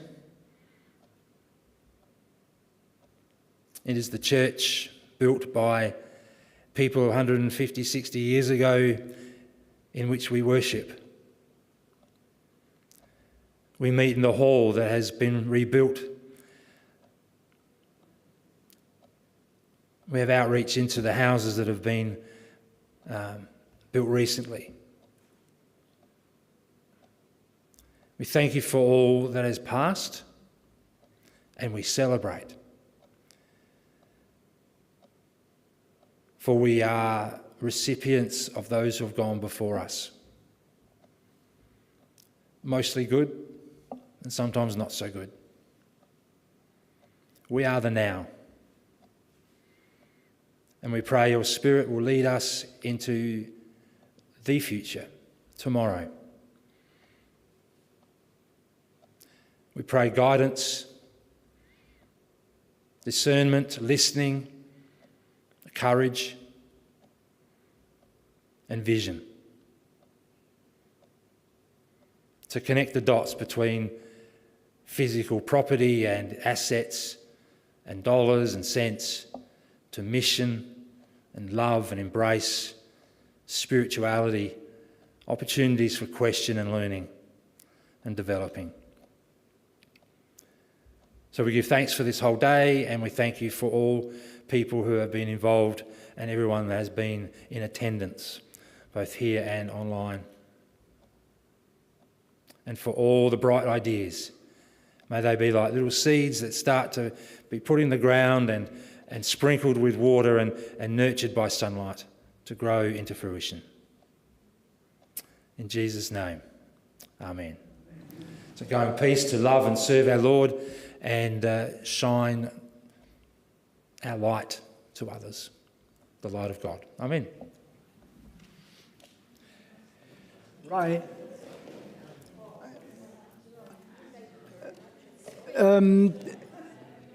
I'm rostered on pack up and lock up today. I'd love some help.